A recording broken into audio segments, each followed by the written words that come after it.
clip this in somewhere or leave it on the table?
Good morning, everybody, and welcome back to beautiful Woodbine Mohawk Park in Campbellville, Ontario, getting set for another busy day of baby races. 14 coming your way today for the colts and geldings on both the trot and the pace. We are under overcast skies right now, but mainly clear, not much wind to speak of, and the temperature is going to hover right around that 20-degree mark throughout most of the morning. They are expecting rain this weekend, so hoping we can certainly beat that here this morning as we welcome you back for another edition of the baby races. As mentioned, we're very busy today, so we brought in some extra help. We've got Robert Reed Jr.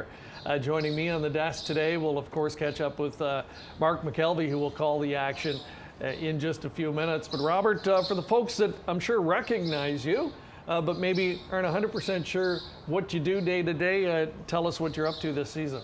Well, right now I'm still the author of the Horse Players Journal at Mohawk Park, so I'm writing that 5 days a week, trying to give out lots of winners in that journal. And now I picked up a new gig, being the on-air handicapper for Grand River Raceway, which has just been a fantastic experience. A lot of fun working with Gary Guy and the team there at Grand River. Every night we try to identify value, real-time handicapping, which is one of my strengths, and having a ball doing it. That's awesome. And through the wonders of modern technology, you're able to do that again remotely from home, right? Oh yeah, it's fantastic. I get to sit in my office. I had to lock out my little guy. We had to put a lock on the office. He's 4 years old. He loves horse racing. He wants to be in there with me, but we've had to put a lock on the door. But yeah, it's been a fantastic experience so far. And listen, it's a pleasure to be here today. I was thrilled when I got the call. Get to work with you guys, and of course I was told to say this, but I feel like I'm sitting next to the Howard Cosell or Bob Costas of harness racing today, because I've looked up to you for a very long time, and you do fantastic work, and it's really an honor to be here, Greg. All right, I'll give you that $20 after. Thank you. Very much. Great to have you with us today, and yeah, it's going to be a lot of fun. We've got a busy morning, a lot to get through, and I think we'd be remiss if we didn't just talk quickly about how nice it's going to be to finally see some fans back on site at racetracks here in Ontario beginning next week. Yeah, I can't wait for that. You know, I definitely am going to have to get out with the family. It's been too long. This is actually my first time at a racetrack in as long as I can remember. So walking in today, it was a really nice feeling seeing horses on the track live, up close and personal. Yeah, there really is nothing like it. And on that note, that is the subject of our poll question today. Make sure you submit your answer. Also comment, let us know where you're watching from today. As always, we really would love to hear from you. And a little bit of an added bonus today, our friends from Winback Farm have graciously donated 5 baseball caps. So we're going to draw 5 names at random from all of our commenters later on today. We'll post the names, and you'll all be getting a Winback Farm baseball cap. So thanks to Pat Woods and the gang there for helping us out this morning. So there's our poll question. You know, how likely are you to attend racing when it returns? And we're thinking next week on Canada Day, as early as that we'll see some fans back in attendance. Are you very likely to be out right away? A maybe, or unlikely until things open up a little bit more? Let us know in the comment section, and we'd love to hear from you as always. So a busy morning today, 14 races in total, some new faces, we'll talk about those, but some high-profile youngsters returning to action as well this week. And let's give you a look at some of those return winners from a week ago. And a couple of Bettor's Delight offspring will be among them. Up the Creek, who was impressive at 58-4, and Silk Road Smash. And Robert, I thought the most impressive of the winners a week ago, or certainly one of the most impressive, winning from off the pace for the Gallucci Millar Farms connection. Yeah, going away winner, and nice kick in the stretch. I was very impressed myself with that one. And you know, in watching these races, we're always looking at the winners, Greg, but I'm also looking at the ones that might be getting an education out there as well. So that's something to keep an eye on today. Absolutely. So, and it'll be fun. We saw some horses that I think had high hopes coming into last week's session that were handled conservatively, I would say, just out more for educational purposes and not really that concerned about speed. And we'll watch them today to see if they step up here in week 2 in the speed department. Well, the man who will call the action today is Mark McKelvey, and we're going to catch up to Mark here in a moment, and he'll be doing some double duty again for us upstairs today. And I know he, like I'm sure some of our viewers today, pretty excited at that hockey result last night. How about those Montreal Canadiens? I mean, it's impressive what they're doing, and I would not have called this when the NHL playoffs started. No, not at all. And, last week I saw some people saying we need to slow down the Habs references, but I say, you know what, we need to use more of them today because they've now transcended the sport of hockey and making, worldwide, sports news and what they've accomplished. Incredible achievement. I didn't see it coming. Yeah, and our producer, Curtis McDonald, he wanted to roll in the Habs goal song, and he wanted to use graphics and everything. We had to talk him out of that, Mark, and glad we did. For us Leaf fans, this is an absolute nightmare what's happening.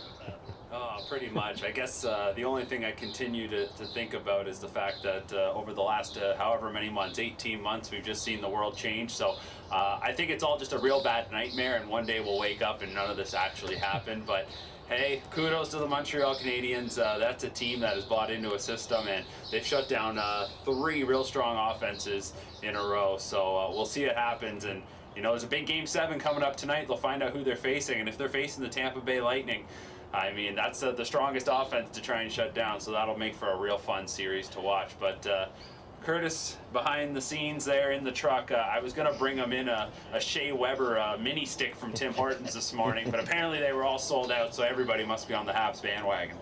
Yeah, absolutely.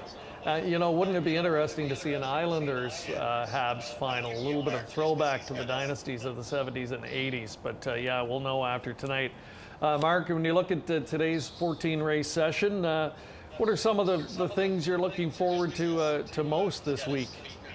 I guess overall, not even necessarily pinpointing specific horses, but just the fact that the OSS season starts basically next week, a week tonight. So when you think about the fact that, we're now 7 days out for a lot of these horses before their first stakes engagement, I think today's going to be a make or break day for several of them where it's no longer educating, but more ramping it up and seeing what they've got ability-wise. So I think today, we'll see a little more aggressive approaches from some of them compared to what we saw over the last couple of weeks, and should make for an entertaining morning. It's all the Colts and geldings. We saw the fillies yesterday, and keep in mind too that we had our first 2-year-old races last night here at Woodbine Mohawk Park, and that was a lot of fun to see because if you've been joining us over the last couple of weeks on Costa TV, you got to see a couple of performers that we had highlighted that really stepped up and delivered. So, continue to watch today and make your own notes as you go along because there could be some good, and Robert, you'd love this, some good wagering opportunities if you can catch one here today that really catches your eye and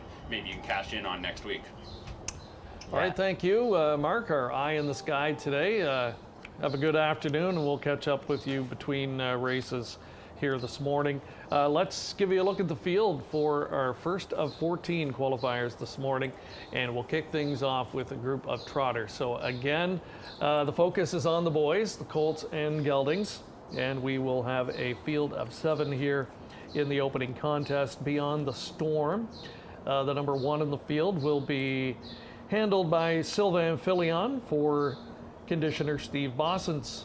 And Steve's a guy that doesn't race on this circuit on a regular basis, but over the years when you see him come here with a horse, he's ultra competitive, and especially with trotters. A lifetime 360 training average and almost $5 million in training wins for the Boston's barn. So I think this youngster's worth a look here for his longtime owner Steve Palermo of Etobicoke, a Cadabra offspring, and the late great Cadabra, but we're still going to see his offspring, I'm sure, very prominent again this season like they always have been. Yeah, absolutely, Greg. And this horse was a $12,000 yearling purchase at Harrisburg, and I think you hit the nail on the head. Strong connections here. I certainly want to see how this one does. And you said, as we got here today, when you watch the baby races, you're looking at it from a little bit of a different perspective. You're looking at certain trainers, certain drivers, and how they educate horses and trying to keep an eye on them. with an eye toward their first start or two and trying to find maybe a wagering opportunity. And one of the drivers, he said that you really like the patience and the way he teaches horses in these races is Sylvain Filion, who will be on the one. Yeah, absolutely, and that's from someone who does spend their days handicapping and wagering on harness racing. I like to look at the horses that might be getting an education out there, and Sylvain seems to try to preserve as much as he can while still getting a solid result in these baby races and in the qualifying events for aged horses. So he's one I'll be keeping a close eye on today, and I think that we'll see quite a few that will be ones you might want to circle for a possible wagering opportunity in their first start out. So several in here are coming back for a second week, including Feel the Force, the number 2, a Resolve gelding. Blake McIntosh, James McDonald teaming up here. Blake's been on a really good roll, the barn has. And this one looked really good last week in the qualifier. Came from a long way back at the half. Yeah, only ended up getting beat ahead, and I thought James had a nice hold on this one too under the wire, which is another driver that I like to keep an eye on in these baby races and in qualifying events. I'm sure Blake's thrilled with the Habs going to the Stanley Cup Finals, by the way. Oh, yes. Thankfully, things are going well for him on the racetrack because, in the hockey department, he would not be happy these days. So again, there's a look at the field. We just had a look at that one a moment ago. Ben Bayerjean, one of the certainly most successful trainers on this circuit in recent years, excuse me, especially on the trotting side, sends out the Royalty for Life Colt Royal Champagne. This will be our first look at this one. First foal from the Muscle Hill mare Southwind Champagne. And Bayerjean coming off a career best season. Robert, last year, 124 wins and almost $3 million in purse winnings. Yeah, he's certainly someone that you can go to the bank on in many of these events, especially when he sends out younger horses with ability. And this one here was a $19,000 yearling purchase at the Ontario Select Sale. So, it'll be interesting to see what this one does. So just about set to go, moments away from the first of 14 this morning. And maybe we'll send it up right now to Mark McKelvey. Mark, it looks like they're getting ready to assemble behind the gate for today's opener.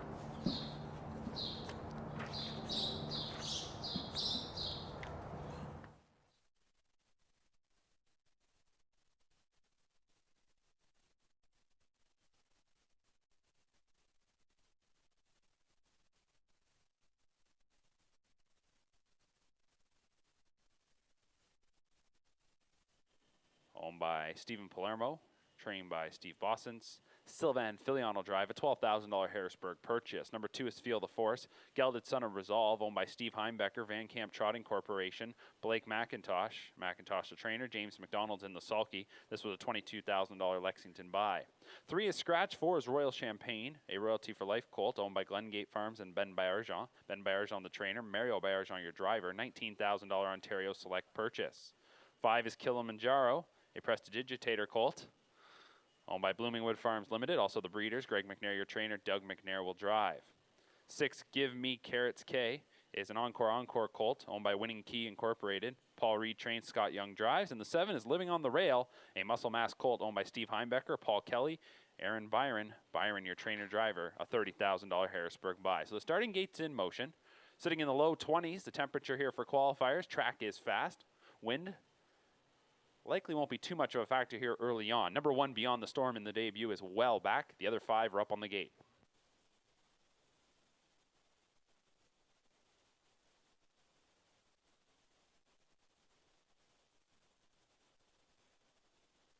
And they're off and trotting in the Friday morning opener. And a couple of them flashing early speed from the center. Kilimanjaro shaking that head a little bit, but is going to stride out to the top. Feel the Force at the inside second, and then third is Give Me Carrots K. Living on the Rail will move over to the rail. Then it's back to Royal Champagne and well back to Beyond the Storm as they go into the first turn. Couple of lengths up front here for Kilimanjaro and Doug McNair. Opening panel, 30-1. So the trotters move into the backstretch, and they are following the son of Prestidigitator. This is Kilimanjaro. Made a break before the start in his qualifying debut back on June 19th. He leads this one by about 4 lengths as they go by 3/8. Field of Force is in second. Then Give Me Carrots K in third. Living on the Rail is fourth. Back to Royal Champagne. And pulling up was Beyond the Storm. And he'll try it again on another day. They approach the half, and Kilimanjaro takes them past the midway point in 101 and 1. The lead shrinks a little bit, down to a couple of lengths for Kilimanjaro. Field of Force is in second. Then it's a break of 5, back to Give Me Carrots K in third. Living on the Rail is fourth, and fifth is Royal Champagne. Rookie trotters go by 5/8, and the leader continues to be Kilimanjaro. The homebred for Bloomingwood Farms Limited leads it by almost 3. Feel the Force, the gelded son of Resolve. Tries to inch in a little closer. Give Me Carrots K has picked it up there in third. 131 for 3/4, so they ramped it up. 29 and 4.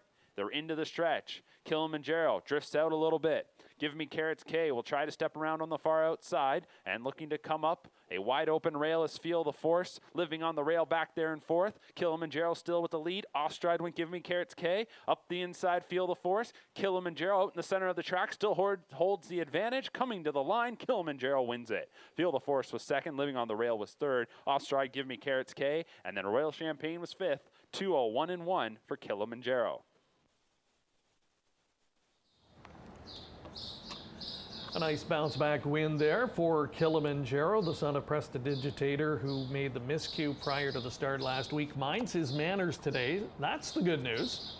But maybe a little bit concerning. But hey, let's chalk it up to greenness perhaps, of the fact that the horse drifted out pretty wide coming to the wire, but did keep trotting forward and hold on for the win. Yeah, still, was trotting pretty well at the wire. I love the way that he left out of there in 30 and 1. Did not put one step in today. Like you said, he did drift out in the stretch there, but I wouldn't be too worried about that. Another decent effort to Feel the Force. Wasn't asked too much until the late stages, coming in second there. He's second for co-owner Steve Heimbecker. Heimbecker also a co-owner on third place finisher, Living on the Rail. This one trained and driven by Aaron Byron. It was a good close-up third in that 201 and 1, clocking back half in a minute even here on an overcast and a little bit chillier than normal morning here at Woodbine Mohawk Park. So we've got one in the books, and it's the son of former Hamiltonian competitor Prestidigitator, clicking in qualifier number 1. Welcoming again our viewers tuning in today. Several different platforms where you can watch. We're on the Coast TV Facebook page, the Winback Farm Facebook page as well. Harness Racing Update, of course, thestable.ca, and of course on the Standardbred Canada website as well. Wonderful to have you with us. We've got some folks tuning in again from Scotland. James Pearson has chimed in today. Want to welcome Shell Willemsen, hopefully pronouncing that correctly, all the way from Denmark, tuning in. J.D. Varnell is here. George Burns says hello as well. Welcome to have, great to have you all on board. And if you are just joining us, make sure to let us know where you're tuning in from today. And don't forget, later on in the morning, we are going to be drawing 5 names to win a Winback Farm baseball cap. So get your comments in for that. We'll turn our attention next to qualifier 2. We're back on the trot this time around. And muscle mass, we saw him in qualifier 1, well represented. No surprise, Robert, we're going to see him scattered throughout the program here this morning. He really has emerged in the last couple of seasons as one of the dominant forces on the trotting side in this provincial program. Oh, well, no doubt about it. And you can't really open a program, especially in the OSS, without seeing his name multiple times. And I actually think that this upcoming second race here, I'm interested to see the number 1 Seacan, who is an offspring of muscle mass. All right, let's head up to Mark McKelvey. He'll get us up to date on the rundown from back in qualifier 1.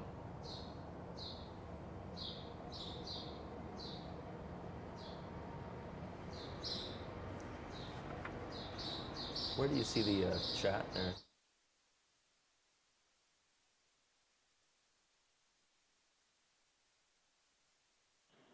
Thank you very much, Greg. As we go back to that first qualifier, number 1 Beyond the Storm pulled up, and did not finish. Number 2, Feel the Force was second. Number 3, Master Production was scratch. Royal Champagne was fifth. Kilimanjaro, the winner. Give Me Carrots K was off stride through the line fourth, and Living on the Rail was third. So a 2:01 in 1 mile for Kilimanjaro. The Prestidigitator Colt, big bounce back performance as you mentioned, 2:01 in 1. Final quarter was 30 and a fifth after a 29 and 4 third quarter. Back half in a minute flat. Doug McNair and Greg McNair likely to always make their presence known here, especially with the OSS season coming up. And Kilimanjaro takes this first qualifier in 2:01 and 1. We are dealing with a fast track. And as I mentioned, as they were going behind the gate, temperatures there in the low 20s, maybe they'll creep up a little bit. And looking at the skies, looks like the rain will likely hold off for the morning, which will be great to make for some even conditions for these rookies. Too, Robert, we saw some babies in action last night, and that's what makes it really enjoyable. And I know, particularly from your perspective, you watch these baby races, you're watching closely, not only for the horses that are impressive and winning in those races, but ones that you think could maybe surprise in their first pari-mutuel start. And so having said that, we got to look at some of them in action last night, and I think ones that we thought would do well really did perform. Oh, absolutely. Actually, there was a huge pari-mutuel ticket on American Ticket. I thought she qualified really well, and then came out and paid 19-1 last night. So it just shows that you know, if you're watching these, and that of course was a sibling to a Free Flying Ticket, which I'm sure some noticed. Garnet Barnsdale pointed that out. I think he did pretty well with that one last night. And World at Wardeo took the baby race for the Trotters, and dominant performance from the 9-hole. And another one that qualified really well going into that. So hopefully we'll identify some more winners in future baby races after what we see today. Yeah, you talked about Blake McIntosh winning at long odds. He was a 1-2 finisher in that particular race last night. Better Double Flip was the runner-up from that barn. The Maneri Jameson were favored in that event, and that horse finished fifth, but was involved in a little bit of an incident turning for home. But World at Wardeo did deliver for that same combination as expected on the trotting side, and that was a post-9 victory as well. Showed good tactical speed and was able to get up for the victory. More trotters here in Qualifier 2 this morning. Number 4, Twinbee Archie, certainly warrants some attention. Going to be our first look at this. Archangel Gelding, who's a half-brother to Hot Wheels, who's been you know, one that's shown a lot of talent in the last couple of seasons on this circuit. Yeah, definitely a multiple winner, you know, at Mohawk Park, and performed well in the OSS. So definitely looking forward to seeing this one go postward. All right, here's Mark with the call of Qualifier 2. Here we go for the second qualifier, staying on the trot. Scratch number 5, Conflict Resolution. Number 1 is Seacan, a gelded son of Muscle Mass, owned by Mark Etzel, Terry DeVos, Peter Porter. Mark Etzel, trainer. Bob McClure will do the driving. The 2 is Kipper Whippersnipper, Royalty for Life colt, owned and bred by Edward Wilson. Rob Fellows trains. Louis Waugh will drive. 3, Arch Ruler, is an Archangel colt, owned by Ben Bayerjean, Rick Hines, Santo Vena, and Nunzio Vena. Ben Bayerjean trains. Sylvain Filion steers. A $42,000 Lexington Select Yearling sale purchase. Number 4 is Twinbee Archie, a gelded son Archangel, owned by Scott McEnany, Dominic Shiravelli, Floyd Marshall, and Mart West Racing Stable. McEnany trains. James McDonald drives. A $52,000 Harrisburg buy. 5 is out, so moving in a spot is number 6, Evil Guy, an Il Sogno Dream colt, owned and bred by Bill Maines and Bill Cripps. Gerald Lilly trains. Phil Houdon drives. And number 7 is American Blizz K. This is an Angus Hall colt, owned by Winning Key, trained by Paul Reed, and Scott Young is the driver. So we scratched the 5 Conflict Resolution, brings us down to a field of 6 for qualifier number 2. 2-year-old colt and gelding trotters assembled behind the starting gate, which approaches the top of the stretch.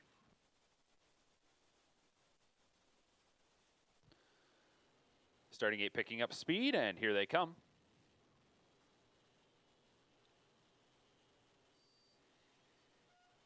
And they're off and trotting. Arch Rule splits from the center for Filion and strides out to the early lead. Next door neighbor Kipper Whippersnipper crosses over in front of the rail starter Seacan. So that's your 1, 2, 3 in the opening 8th. Settling in 4th, Twin B Archie takes to the pylons, and Evil Guy and American Blizz K will do just that as everybody gets situated as they drive into the first turn. Arch Ruler is your leader, debut qualifier for this son of Archangel, and he's on the point, leading it by a length and a half. Kipper Whippersnipper in second, then third is Seacan. They come to the opening quarter, which was trotted in 31 and 2.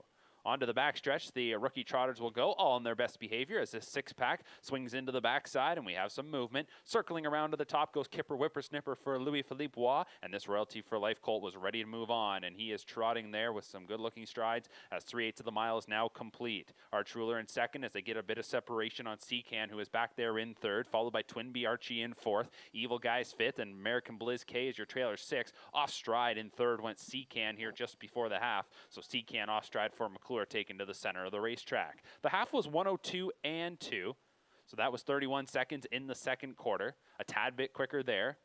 As leapfrogging to the top was Kipper Whippersnipper, and Kipper Whippersnipper now opens up 4 lengths on Arch Ruler as they go by 5/8. Back in third is Twin B Archie.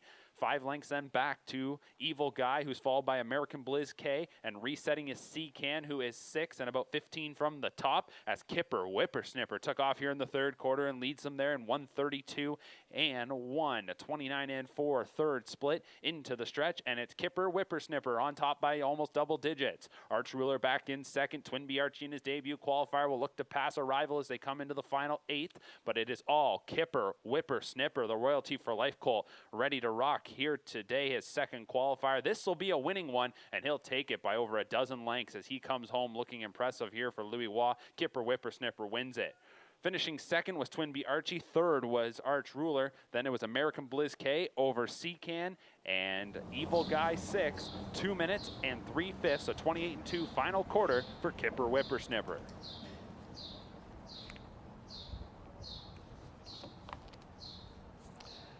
An impressive victory here for Kipper Whippersnipper, 2 minutes, 3/5, 58 and 1 back half. From our vantage point here, we're able to see the horses in person as they come across the finish line. Loved the body language that I saw from both horse and driver. And talk about a nice step up in overall time from a week ago. Yeah, what a turnaround, and that's what we talked about. Sometimes, getting an education for the first start, and then this time, wow, just a lights out winner under a hand drive by Louis-Philippe Bois under the wire. Certainly looked the part. 58-1 back half was impressive, Greg, and a nice homebred for Edward Wilson and Rob Fellows. At this point, it's very much about teaching them and trying to get them to do it the right way. And there's a look at the second and third place finishers. And I think connections of both of them would be more than satisfied. Twin B Archie, when he moved off the helmet late, was able to get up for second and had plenty of trot coming through the wire. So this one, as mentioned, a half-brother to Hot Wheels, a horse that was second last year in the good times behind Ready for Money. So there's a lot of pedigree potential for this one. And Sons of Archangel finished second and third. And top 3 all looking pretty impressive in qualifier number 2, which goes to Kipper Whippersnipper from the Rob Fellows barn. Louis-Philippe Bois on board, 2 minutes and 3/5 the win time. Welcoming again all of our viewers tuning in today. I want to say hello to Donna Males watching in from Brighton, Ontario, who loves the trotters, and I'm sure liked what she saw there. Myron Rosnitsky's tuning in from Caledon. Cassandra Morrissey from Goderich, Ontario, tuning in as well. Richard Johnson from Michigan says hello. Hi to everybody. And welcome to our live coverage. Again, you're watching on COSA TV. Thank you to COSA for making this possible, of course, and the Woodbine Entertainment Group as well. Greg Blanchard, Robert Reed Jr. on the desk today, and Mark McKelvey is always calling the action. Turn our attention to Pacers for the first time this morning in Qualifier 3. Off the top, we talked about a quartet of return winners that are going to be back in action here today, and one of them is Many Moons, the Post 1 starter, the son of Sweet Lou. I was very impressed with this one last week. Greg came home in 28-2 final quarter. Easy winner for the Anthony Beaton Barnes. Sylvain Filion, we talked about him at the top of the show, how one to keep an eye on with these babies. And a $55,000 Harrisburg yearling purchase, Pennsylvania bred, many moons. Very impressive last time. A winner in 58-1, 28-2 on the end of that. Several others in the field today are back out for a second consecutive time, and we'll see if any of those can step up. We've got another return winner back today, but not from this venue. Stonebridge Helios, the number 5, qualified at the Meadows, a winner last time for Tony Hall and trainer Dirk Simpson, has now moved into the John Pentland stable, and this one is owned by John Fleischman of Ottawa, Ontario. First foal from Kendall J, and one of 7 siblings that have earned over $100,000. So I would say no home run horses when you look back in the pedigree there, but a lot of good race horses. Oh, absolutely. And that qualifying line over the Meadows looks pretty decent, coming home at 28 seconds flat, mile and 59, getting the job done. And you know, today, Bob McClure, John Pentland, they certainly have teamed up together for a number of young horses and doing well right out of the gate. And here's one of my favorite shots, Robert, when we're providing the live coverage, getting a look at them when they come out from the paddock. There's nothing like that up close look to see what kind of an athlete we're looking at with all of these youngsters, and how they're behaving as well when they're in that environment. And for many, it's their first trip to the big track. So there's a lot of new things for them to see, and how they respond to that can often tell a lot. Oh, absolutely. And, I think a lot of people that aren't close to the sport don't really understand or appreciate just the accomplishment that it is to be here today, right? To actually get to this stage, obviously moving on to pari-mutuel races and getting to the winner's circle is the goal. But just getting here is actually a huge achievement and a testament to all the horsemen that have horses on this card today. And a lot of the competitors today wearing their Montreal Canadiens outfits. So we just cannot get away from it, it seems. On that note, we'll go back up to Mark. We'll see if he has that rundown from back in Qualifier 2.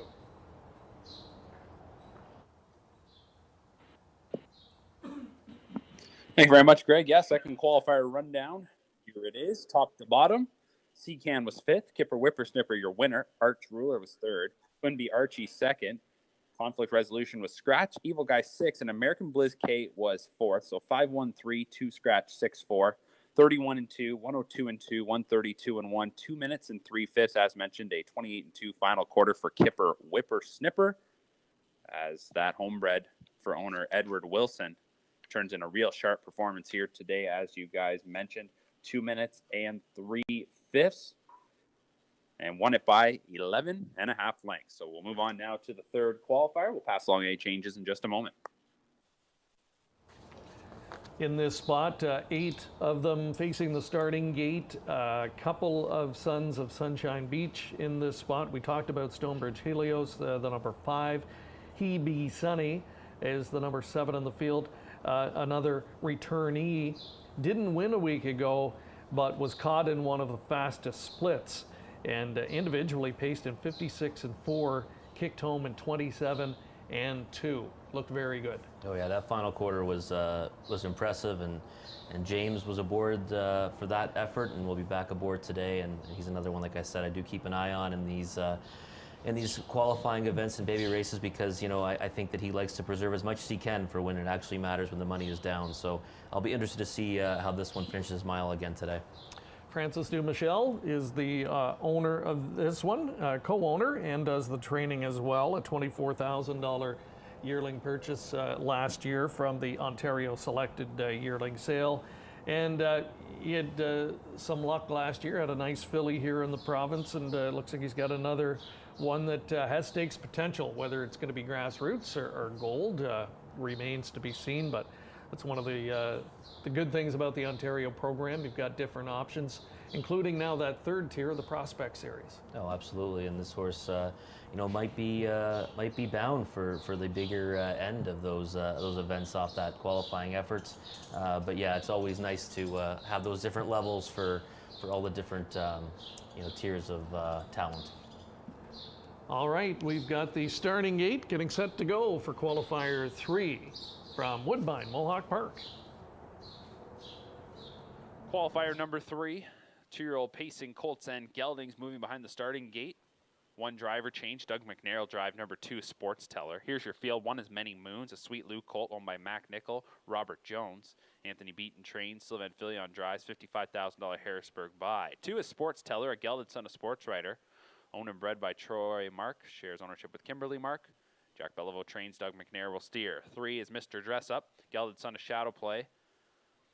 Owned by the Bob McIntosh Stables, Al McIntosh Holdings, and Beverly Snobelin.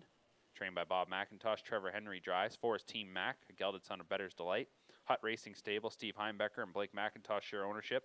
Blake McIntosh trains. Phil Houdon will steer. A $72,000 Lexington Select grad. 5 is Stonebridge Helios, a Sunshine Beach colt owned by John Fleischman. Trained by John Pentland. Bob McClure will drive. $25,000 London yearling sale purchase. 6 is Leave in Bruises, a Believe in Bruiser colt owned by Courtney Bishop and Leo Fleming, trained by Gary Bishop. Jody Jameson drives. 7, He Be Sunny, gelded son of Sunshine Beach, Francis Dumichel, Acurie CSL, Travis Henry, and OAS 2021 share ownership. Dumichel, the trainer. James McDonald drives. $24,000 Ontario purchase. And 8 is Delicate Sound, gelded son of State Treasure, owned by Earl Harvey. Pierre Demers is your trainer. Louis-Philippe Waugh drives. So they're off and pacing here in the 3rd qualifier, and we'll give our first call to Team Mac and Phil Houdon as they step out to the early lead. He Be Sunny is forwardly placed by James McDonald, and splitting through the center, Stonebridge Helios and Bob McClure are going to try and get control. At the inside, Many Moons got away in 4th. Leaving Bruises will have a spot to drop in front of Mr. Dress Up. Caught on the outside, Delicate Sound, and Sports Teller is your early trailer. They go into the first turn, and He Be Sunny isn't going to get a spot on the rail because he wants to move on now to the lead. So He Be Sunny and James McDonald will just power on up, and they will clear to the top as they straighten out into the backstretch. Stonebridge Helios will now land himself a 2-hole ride. Racing in 3rd is Team Mac, and out from 4th comes Many Moons for Sylvain Filion, and then back in 5th we've got Leave in Bruises. 3 lengths then to Mr. Dress Up, who is racing there in 6th. 7th up the backside, Delicate Sound, and Sports Teller is your trailer. Many Moons here in the 2nd quarter is making the march up to the top, and Many Moons will now clear to command just after a half-mile clocking of 59.3. On to the final turn they'll go, and Many Moons is now your new leader. 3rd leader we've had here, and there's 5/8 of the mile now complete. Many Moons by a length and a half. He Be Sunny right on that one's back. Then 3rd is Stonebridge Helios. Racing in 4th is Team Mac, followed 5th by Leave in Bruises. 6th is Mr. Dress Up, then 7th, the Delicate Sound, and Sports Teller is 8th. They head to 3 quarters. The Sweet Lou colt, Many Moons, races past the 3rd marker in 1:28 flat, so they spin for home. Many Moons on top. He Be Sunny back there 2nd. Stonebridge Helios is 3rd. On the outside, Leave in Bruises trying to get up into 4th from Team Mac, 5th. 1/8 of a mile to go. Here's He Be Sunny trying to power on by, taking his shot at Many Moons, who looks to dig in. Stonebridge Helios is going to make it a 3 across finish. In the center, He Be Sunny gets the short advantage late. He Be Sunny to take it. Stonebridge Helios finishing up good there 2nd. Many Moons settles for 3rd. 4th was Leave in Bruises. 1:55.3 for He Be Sunny.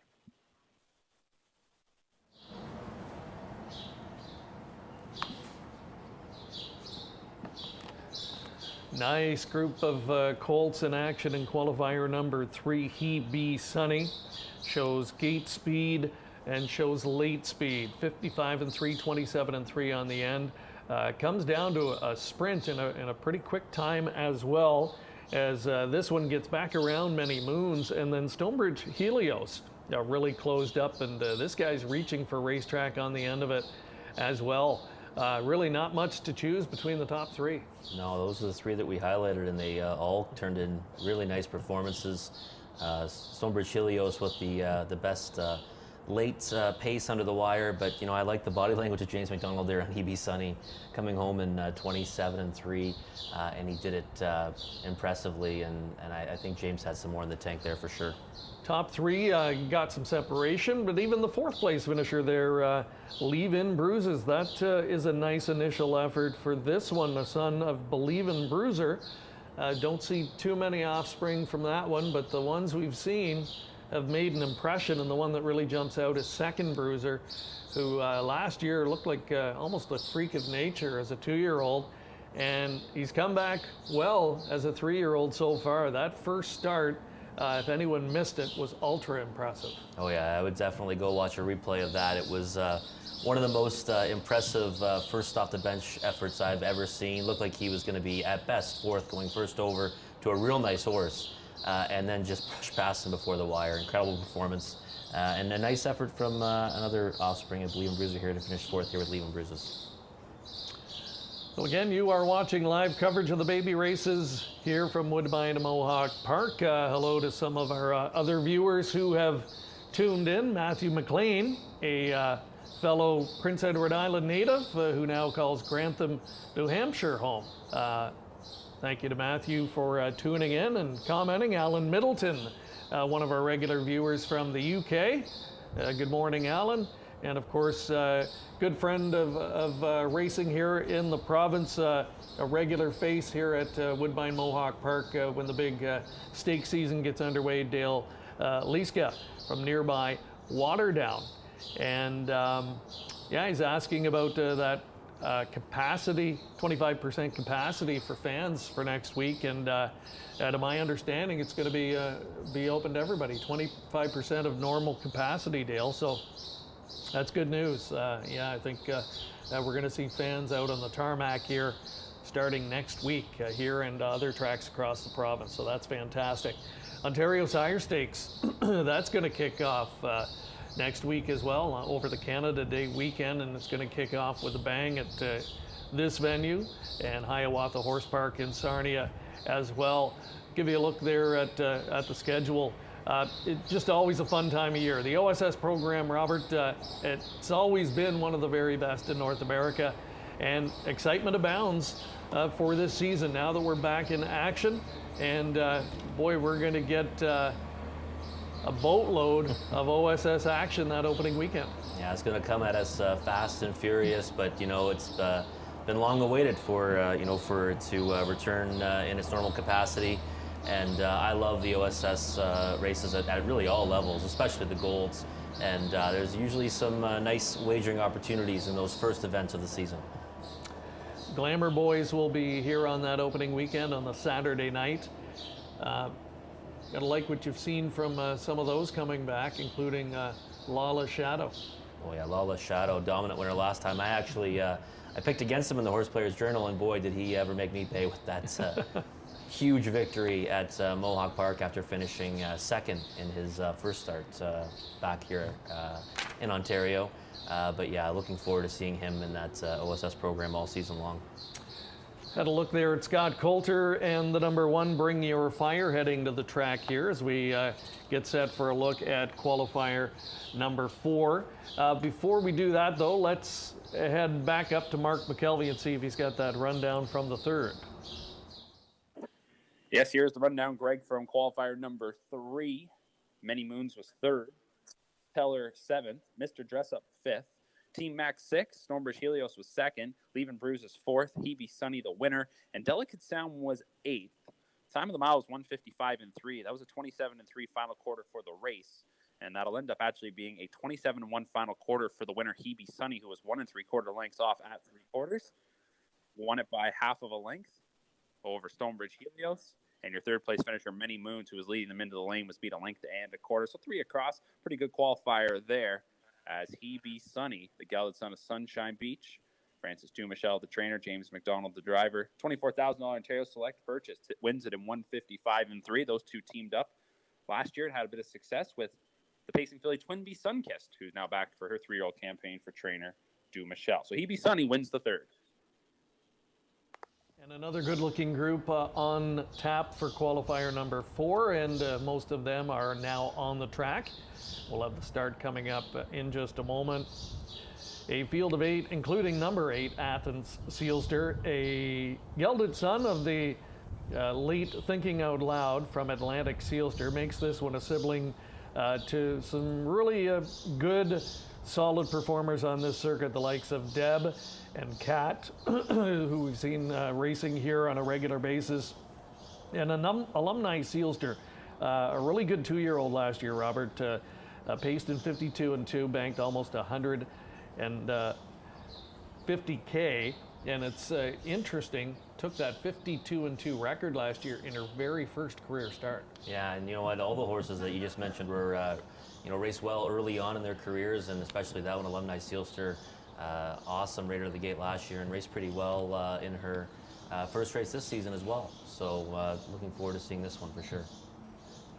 Another one I think to have a look at here's Dream Fair Arnie B. The sports writer colt is from the world champion Dream Fair Eternal. This is her 5th foal. She's had one winner so far that's earned over 100K. So, hasn't clicked for the real top stakes horse yet. But boy, on the racetrack, there was really none better in her day than her, a $2.5 million career winner. Yeah, 56 lifetime wins, and she was a horse you could go to the bank on in much of her career. I mean, she won more than a third of her starts, which is incredible over a career of 140 starts. So always nice to keep an eye on horses like her and their offspring, and maybe this one will be one of her first ones to break through for some big events.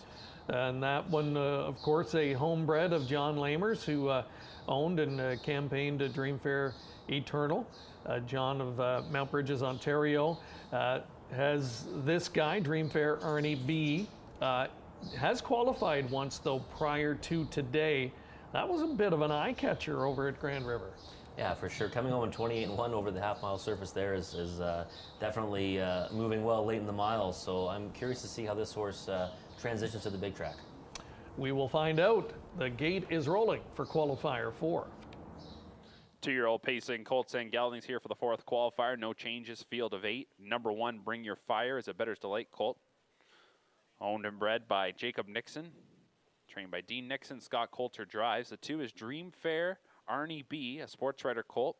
Owned and bred by John Lamers. Bobby Joe Weinhold Harris is your trainer. Nick Boyd your driver. 3 is Aiden James, a sports writer colt. Owned by Ariel Harvey Fils. $17,000 Ontario purchase. Gerard Demers your trainer. Louis Philippe Waugh drives. 4 is All a Boyle. Gelded son of Bettor's Delight, owned by Coyote Wind Farms. Trained by Clark Bealby. Robert Shepard drives. $20,000 Harrisburg buy. 5 is Lions Lou, a Sweet Lou colt, owned by 3 Lions Racing. Trained by Tony Beaton. Sylvain Filion in the sulky. $25,000 Harrisburg purchase. 6 is Getting Into It. Sports writer colt, owned by Daniel Plouffe, Blake McIntosh, Jean-Christophe Plouffe, and Michael Lindley. Blake McIntosh trains. Jody Jameson drives. $47,000 Lexington buy. 7 is Signing Bonus. Greg McNair, Jim Newton, Blooming Wood Farms Limited, and Paul Kidder, your owners. Greg McNair trains. Doug McNair drives this Shadow Play colt. And 8 is Athens Sealster, a gelded son of Thinking Out Loud, owned by the Bob McIntosh stables. Al McIntosh Holdings, Dr. David Fisher, and Ian Fisher. Bob McIntosh trains. Trevor Henry drives. $24,000 London yearling sale purchase. Putting in a few steps there was number 6, Getting Into It. Recovers though, and they're on gate picking up speed.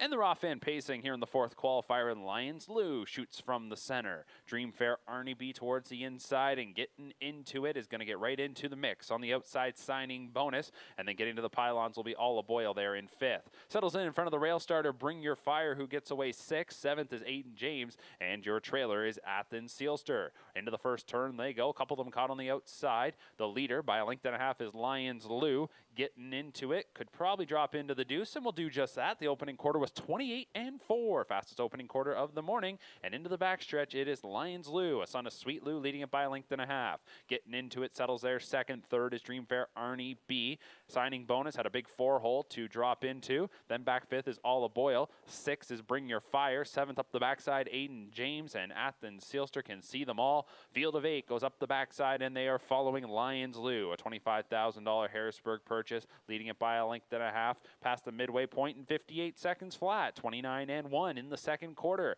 off a 28-4 opener, then 29-1, and as they go into the final turn, the lead begins to grow here for Lions Lou as Sylvain Filion lets them ramp it up a bit. 5/8 of the mile now complete. Getting Into It is in second. Dream Fair Arnie B is in third, about 5 or 6 lengths back to Signing Bonus in 4th, followed by All a Boyle, Bring Your Fire, Aiden James, and Athens Sealster. 3/4 is hit and in 1:26. 28 seconds in the third quarter. Lions Lou rolling right along, swings them into the lane, leading it by 3.5. Back in second is getting into it on the outside. Dreamfair Arnie B is now moved into second. 1/8 of a mile remaining. Signing bonus back and forth. Bring Your Fire trying to pass him. 16th to go. It's still Lions Lou your leader. Lions Lou over Dreamfair Arnie B. Lions Lou will take it. A good looking performance here today, stopping the clock in 1:53 and 4. Second was Dreamfair Arnie B. Tight for third between Getting Into It and Bring Your Fire.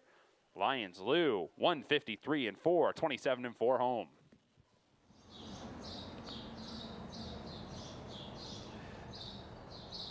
Getting a look there at some speed we have not seen to this point in the baby races over the first 3 weeks. It is Lions Lou with a head turner, 1:53 and 4, 55 and 4 back half, and looked like he had a little bit left in the tank as well. Good looking son of Sweet Lou for Anthony Beaton and driver Sylvain Filion.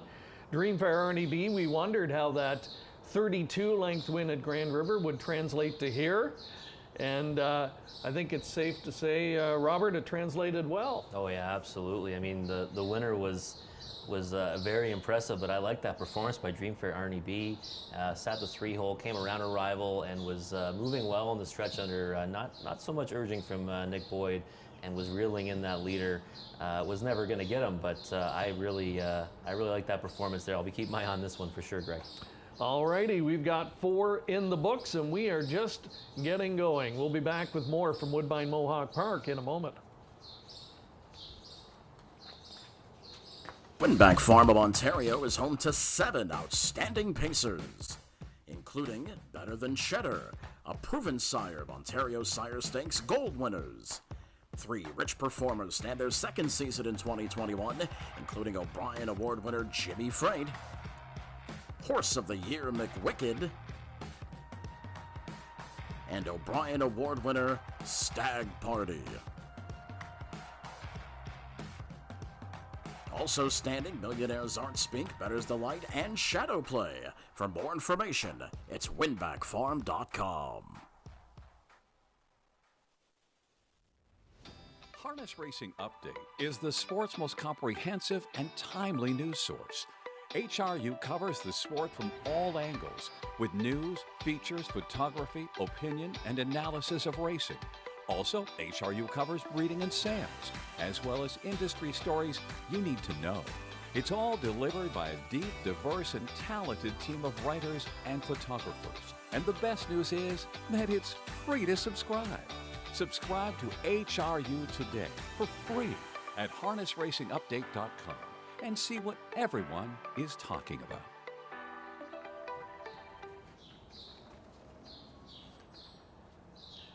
There's a look from high atop picturesque Woodbine Mohawk Park in the small, quaint community of Campbellville, Ontario. But yeah, not far away from the big city of Toronto.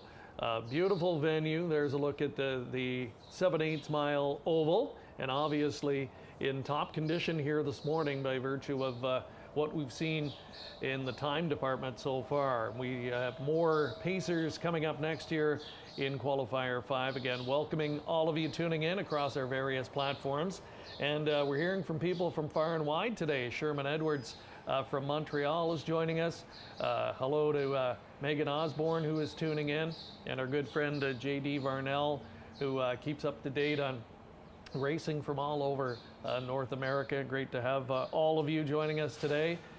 Don't forget, at the end of the show, we are going to be drawing for 5 baseball caps, compliments of our friends at Winback Farm.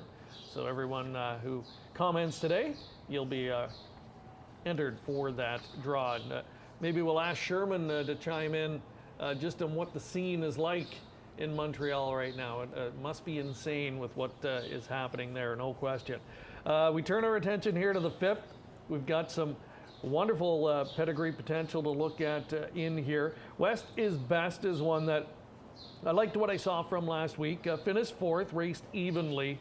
This one is a 4th full from the good producing mare, Let's Head Out West. He's a sibling to Far Better, a talented youngster we've seen race here for trainer Bob McIntosh, and the 3-year-old filly pacer, Best Head West. She's had one start back as a 3-year-old, and I love the way she closed up to be third in that debut. Oh yeah, and that was a really tough group as well. I mean, there was some stone cold killers in that race, and I agree. I think she closed up really nicely. And I'm interested to see this one today because we've seen a lot of horses step up their game in their second qualifier this time around. And this is one that kind of sat back in his initial qualifier. And I think we might see a little more from him today. So you've got the familiar connections, owner Bob McIntosh, the CSX Stables longtime partners, and of course Al McIntosh as well. McIntosh, he's got that stable full of stakes types homebreds over the years. You know, he's had those champion fillies, and you know, they turn into great broodmares, and it really just keeps the cycle going for him. So no surprise each and every year to see him show up on these days with impressive youngsters. So that's one that I've got an eye on to see here in start number 2 if the son of Sunshine Beach can step it up from a time perspective. Sweet Lou, we've seen a few of his offspring looking very good this morning, including the last race winner. We've got a first-timer here by that stallion, number 6, He's Really Keen, sent out by Maneri and Jameson. Yeah, $55,000 yearling purchase at Harrisburg, and we've seen that pairing team up for some real nice performances so far in the mornings, and then of course last night at Mohawk Park in the rookie race for trotters. So this is definitely one to keep an eye on, and everything with the Maneri barn certainly seems ready to roll.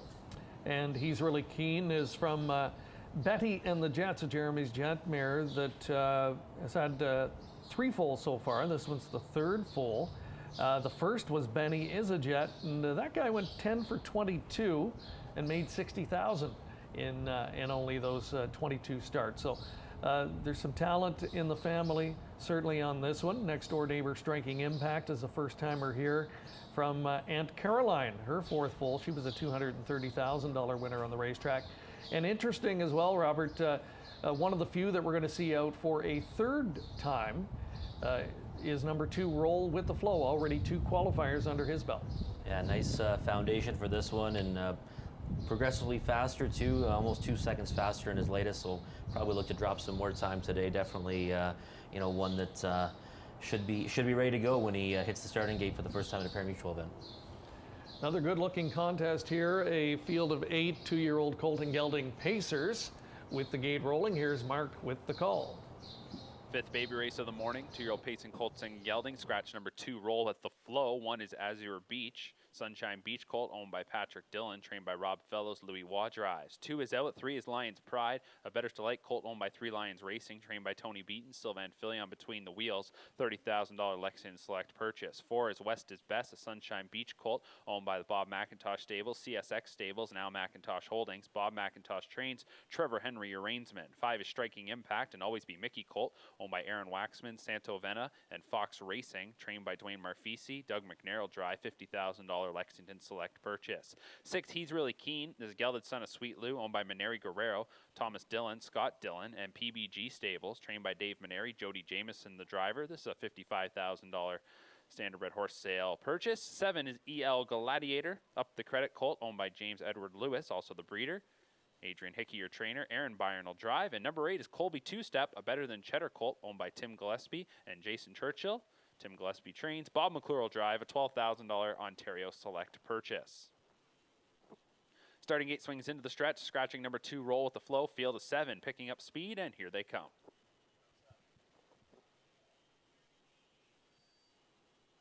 And they're off and pacing, and Colby Two-Step charges out to the early lead from the outside. Getting away in second is Lions Pride. In the center, that is West is Best. On the outside, He's Really Keen. Striking Impact unhurried in the early going, gets away in 5th. 6 is Azure Beach, and your early trailers EL Gladiator. They're going into the first turn, and Colby Two-Step is up front here for McClure.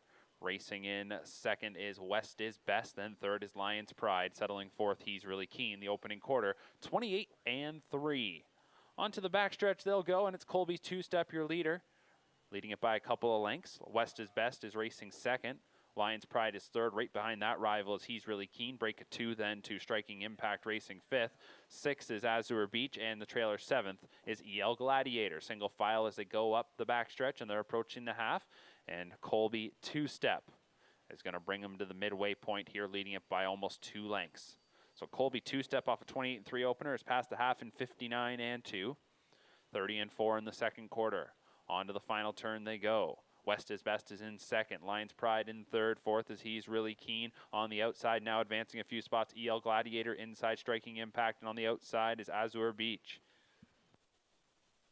They're heading towards 3 quarters. Colby two-step still leading it by a pair. West is Best in second. Big move here from EL Gladiator. This one is all the way up now into second with that big third quarter move. Slipping off the cones was Lions Pride from in fourth in front of Azure Beach. 3 quarters, 129-1. They turn for home. Colby two-step at the inside, looking to fight off EL Gladiator. Lions Pride in third. West is Best in behind. 1/8 of a mile remaining. Colby two-step still with the lead. And Colby two-step able to turn away EL Gladiator. And Colby two-step will go coast to coast and dances to victory here this morning. It's Colby two-step finishing in second. Was EL Gladiator tight for third. Looked like Lions Pride maybe over West is Best. 157 flat for Colby two-step.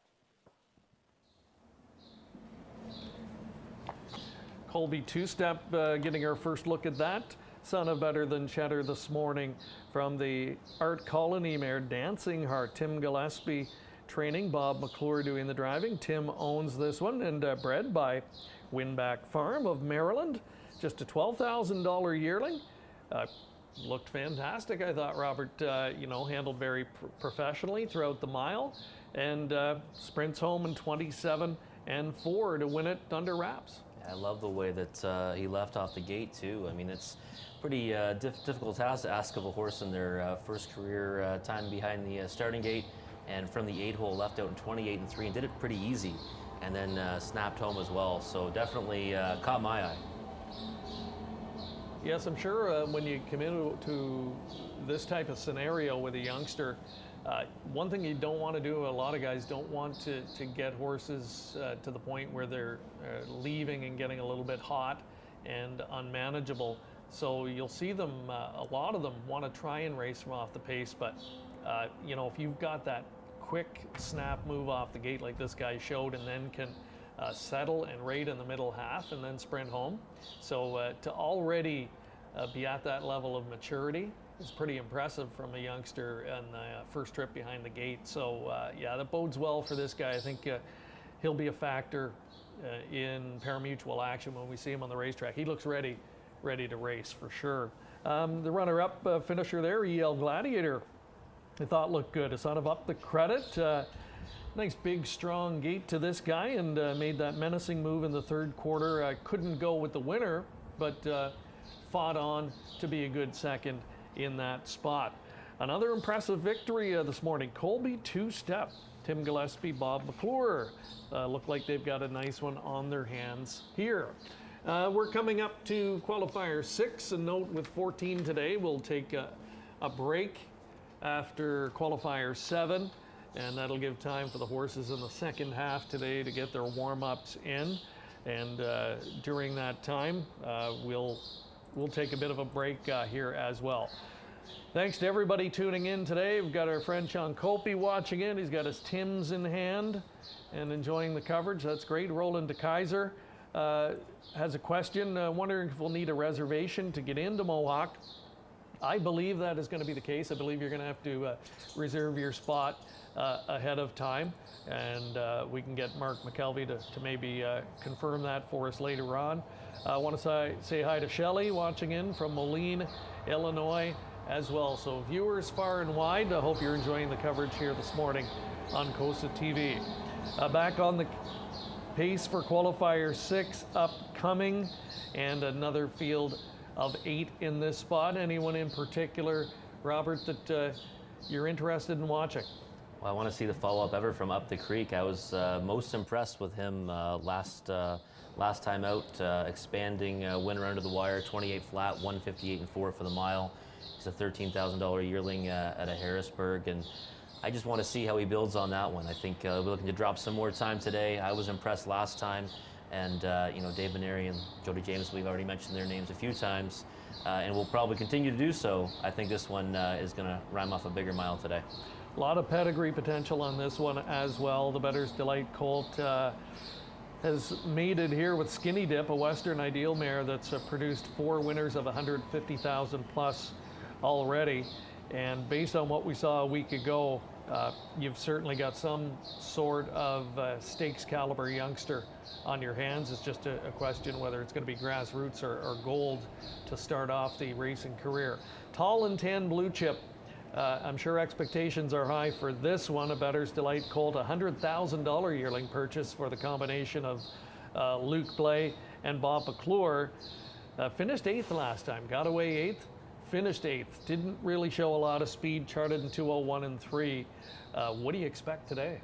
Certainly something better than that. And there's no concern ever when these ones kind of start off slower, because the connections never rush their youngsters, and that was pretty much what I would expect from this one in the first time in a qualifying event. And I think today we're probably going to see something a little bit better, but I wouldn't be surprised if it's still more of a mid-pack finish even for this track today. A nice look at the horses and drivers making their way on to the Mohawk Racing Strip for Qualifier 6. While we have a moment, let's go back up to Mark McKelvey for that rundown from Qualifier 5. Yeah, qualifier number 5, your order of finish. Azure Beach was 7th, Roll with Flow was scratched.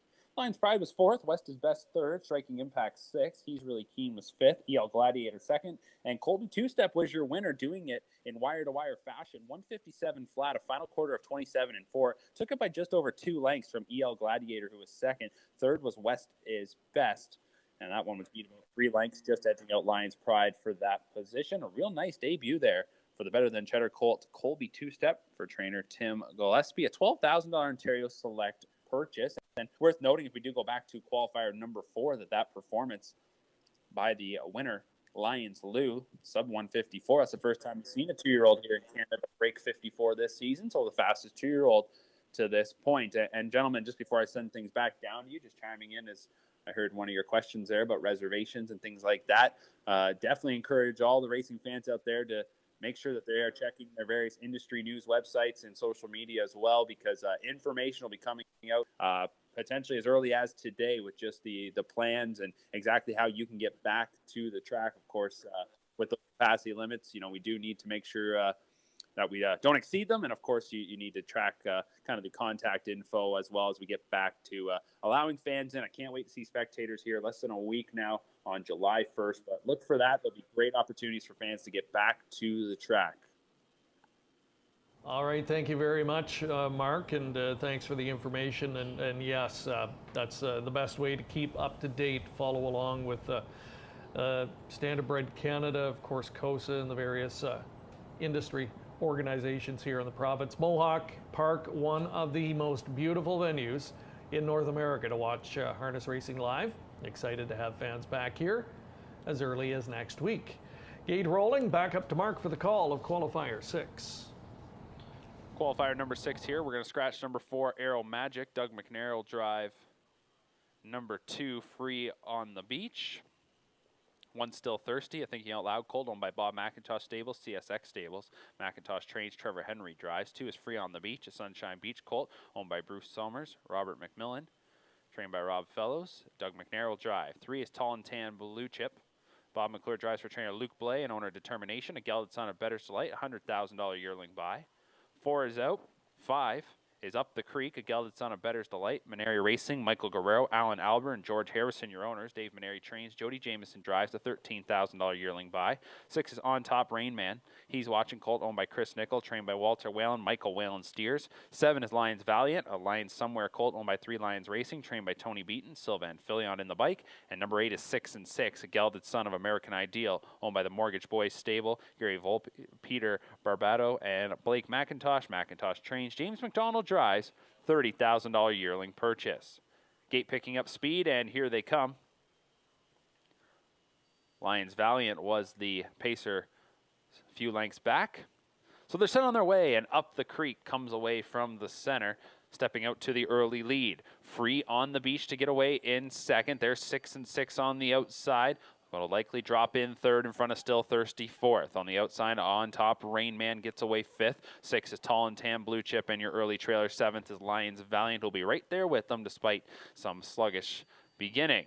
On to the first turn they go, and it's up the creek by a couple of lengths. Up the creek past the opening quarter in 31 seconds. So not a lot of early speed here as the rookie pacers move into the backstretch. Up the creek, qualifying for the second time, was a winner back on June 19th, doing it all on the front, 158-4 on that morning, leads it by a couple of lengths. Free on the Beach is racing in second. Third is 6-6. Then back there in fourth, that is Still Thirsty. Racing in fifth is On Top Rain Man. We had a breaker in the second quarter, that being Tall and Tan Blue Chip. And then we go to Lions Valiant. They are coming up towards the half, and that half mile was recorded in 1:01.3.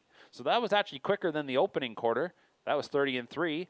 And Up the Creek might just leave his rivals behind here. He gets separation of a half dozen lengths. Back in second, Free on the Beach. Third is 6-6. Now moving to the outside, Still Thirsty. On top, Rain Man will follow that path, Lions Valiant. And then we go to Tall and Tan Blue Chip.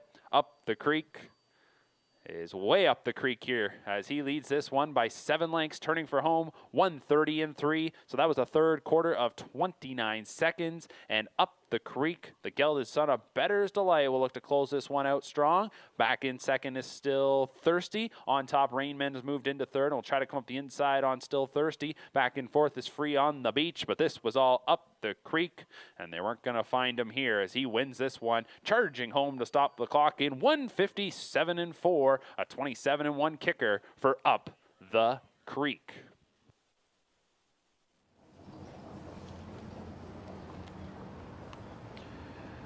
Just simply a final quarter sprint in Qualifier 6 for Up the Creek. The Better's Delight Colt is now 2 for 2 in baby race action. The Dave Maneri pupil, son of Better's Delight, as we talked about, has several siblings who have been stakes performers in their career, and it looks like they've got another one on their hands. Not a real big colt, but he's got a quick turn of foot.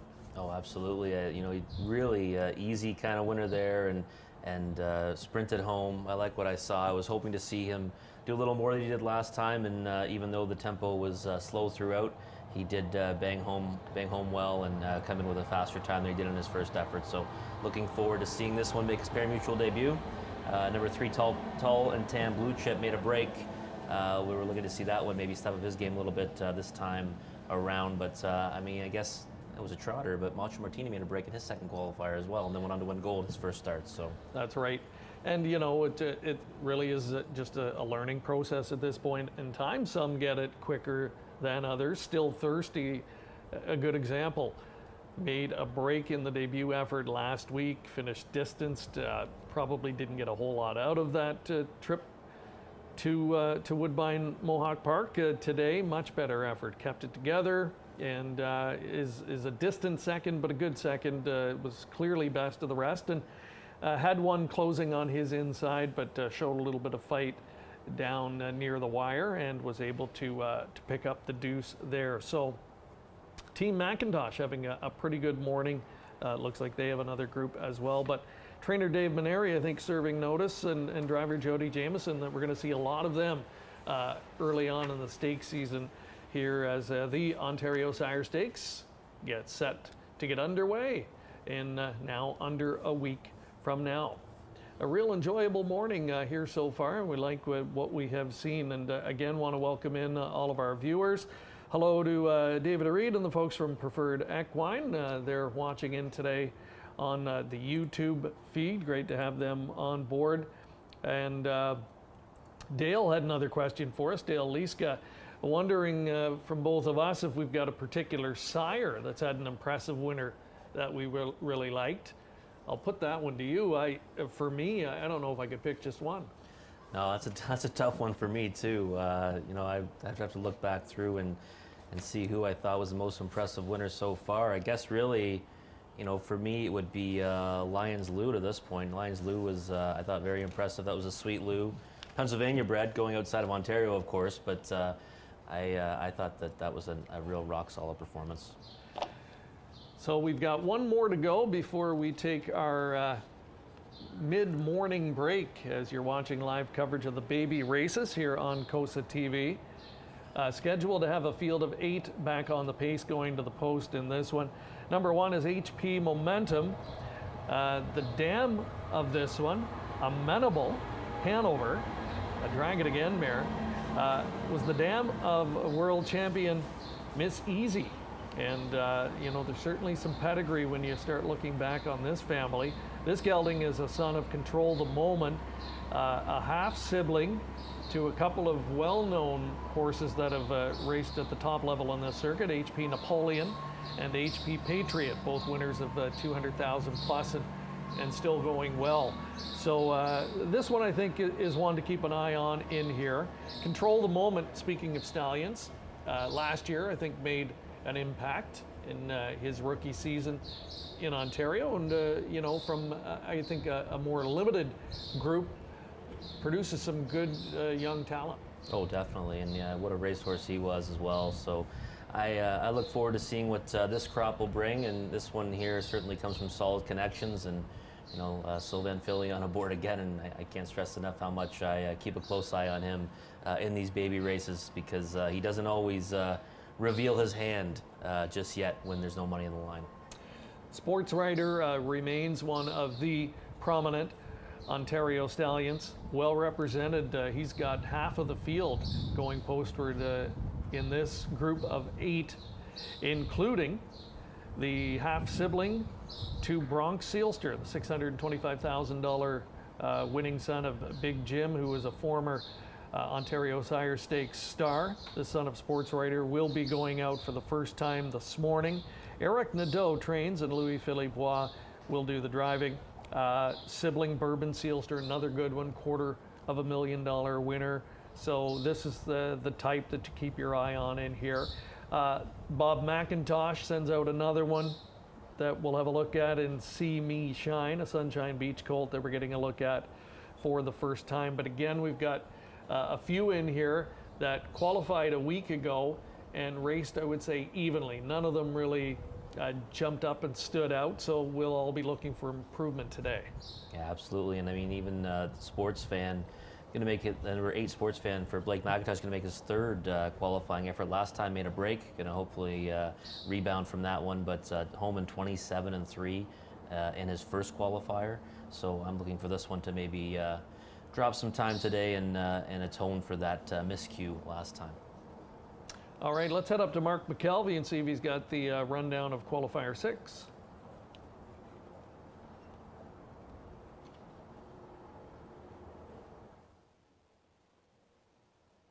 Thirsty was 2nd, Free on the Beach 6th, Tall and Tan Blue Chip 7th, Arrow Magic was scratched. Up the Creek, your winner. On Top Rain Man was 3rd, Lions Valiant 4th, and 6 and 6 was 5th. So that was a big performance, 157-4, a 14-length score for Up the Creek, who's now 2 for 2 in baby race action.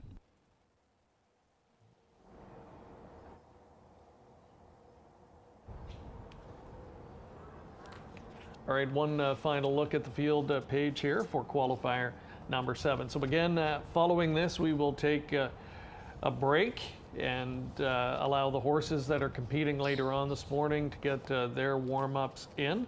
Looking forward to this contest, and a lot of pedigree potential on display here. We'll find out who emerges victorious in just a moment. The gate is in motion for qualifier 7.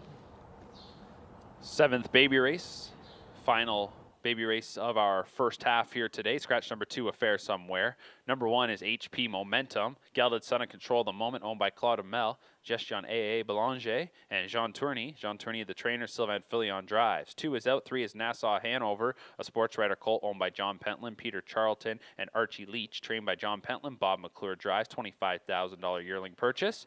4 is Magical Arthur, an Art Speak colt, owned and bred by David Lumsden. Tony Beaton trained Scott Young steers. 5 is Rainbow Nation, a sports writer colt owned by 1187422 Ontario Inc. They're also the breeders. Jason Ryan trains and drives. 6 is Beacon Sealster, a sports writer colt owned by Bill Donovan, Louis-Philippe Waugh, Purnell and Libby, trained by Eric Nadeau. Louis Waugh drives, $82,000 yearling purchase. 7 is See Me Shine, a Sunshine Beach colt owned by the Bob McIntosh Stables, CSX Stables, and Al McIntosh Holdings. Bob McIntosh trains Trevor Henry will steer. And number 8 is Sports Fan, a sports writer colt owned and bred by Leanne Murphy. Stuart McIntosh shares ownership. Blake McIntosh trains, and James McDonald is your driver.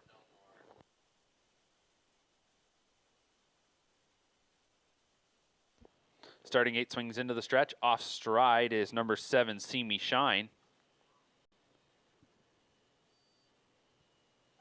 And they're off and pacing. Nassau Hanover towards the inside, hustles out of there. Looks like Magical Arthur will drop in behind in second. Beacon Sealster quickly cuts over to the pylons to get in front of HP Momentum fourth. Then it was Rainbow Nation, followed by Sports Fan, and See Me Shine after that break will be the trailer. They're going into the first turn. Nassau Hanover is the leader. Magical Arthur will sit there in second, about a length and 3/4 off the lead as they go through an opening panel of 30-1. They'll move up into the backstretch, and your leader is Nassau Hanover.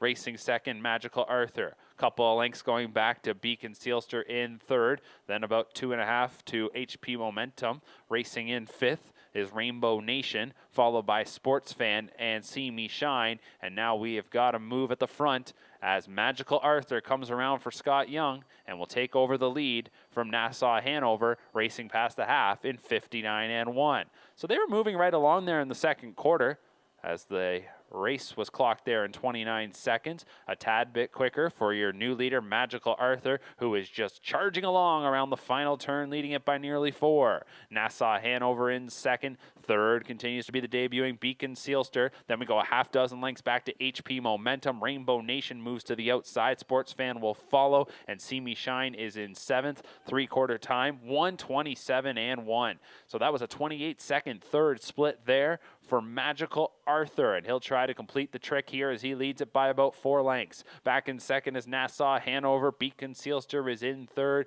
Then we go well back to the rest, less than 1/8 of a mile to go, and Magical Arthur looks good on the lead here. It'll be Magical Arthur to close this one out. He'll win it, and he'll take this one by about 4.5 at the line. Nassau Hanover was second. Third went to Beacon Sealster. Then it was Sports Fan up into fourth, followed by HP Momentum, Rainbow Nation, and See Me Shine. 1:55-4 for Magical Arthur.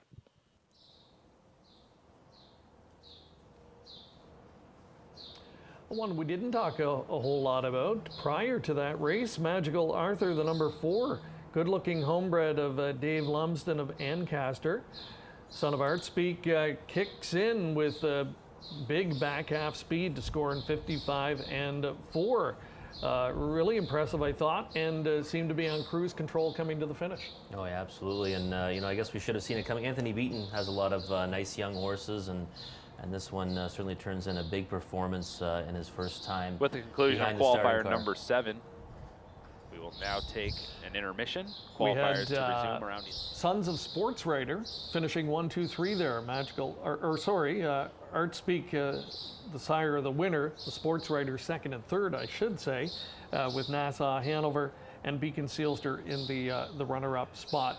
They both look good, no threat to the winner as well, but things can level out over the course of the next few weeks, and that's what's always interesting is when you see the flashy times now, you can get caught up in those horses, and they're kind of the now horses, but a month from now, things can look dramatically different.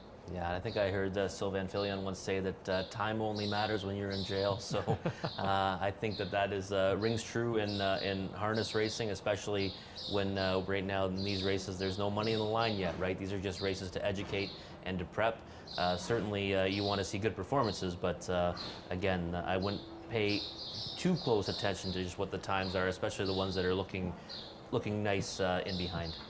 Yeah, and I think the big difference too, Rob, when they get into racing 2-3 weeks from now, you're not going to get halves in a minute and 1:01 and then sprint home in 26, 27 seconds. It's going to be dramatically different there, and you're going to have to carry your speed for 3 or 4 quarters versus basically sprinting a quarter now. So I think that makes efforts like from what we saw from a horse like Two Step Colby earlier, where they showed that good early speed and then the ability to be kind of two fingers in the middle half and then, you know, find that other gear again in the home stretch. Yeah, I love horses that can produce, you know, strong bookend halves, which is the first quarter, the last quarter.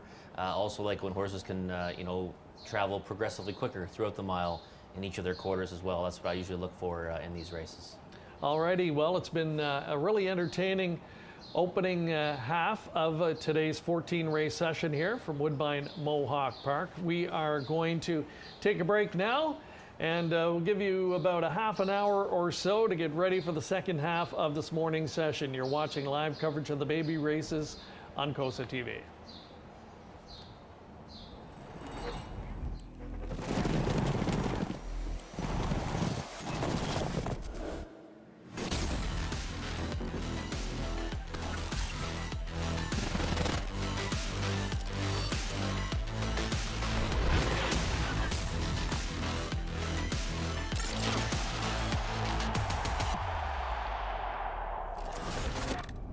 Dark Horse. Download the app today.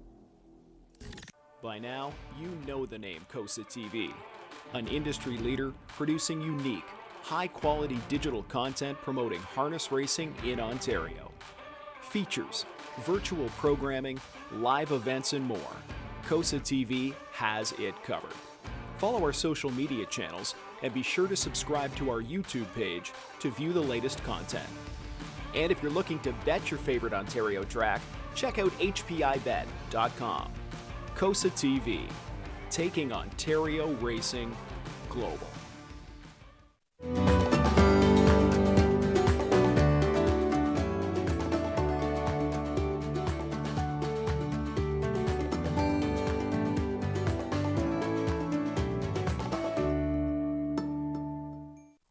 Yeah, hi, I'm Don Beatson. I'm the trainer and the part owner of So Much More. So Much More now takes the lead, less than an eighth of a mile to go. Coming through latest Parisian Blue Chip. She's been in it since the word go. So Much More with the lead coming into deep stretch, and it's So Much More to win again. We thought we were getting probably like some of the other ones we had bought, a horse that we could just and maybe even doing the stake races. You never know, but that would have been a step up from what we actually thought we were getting, I think.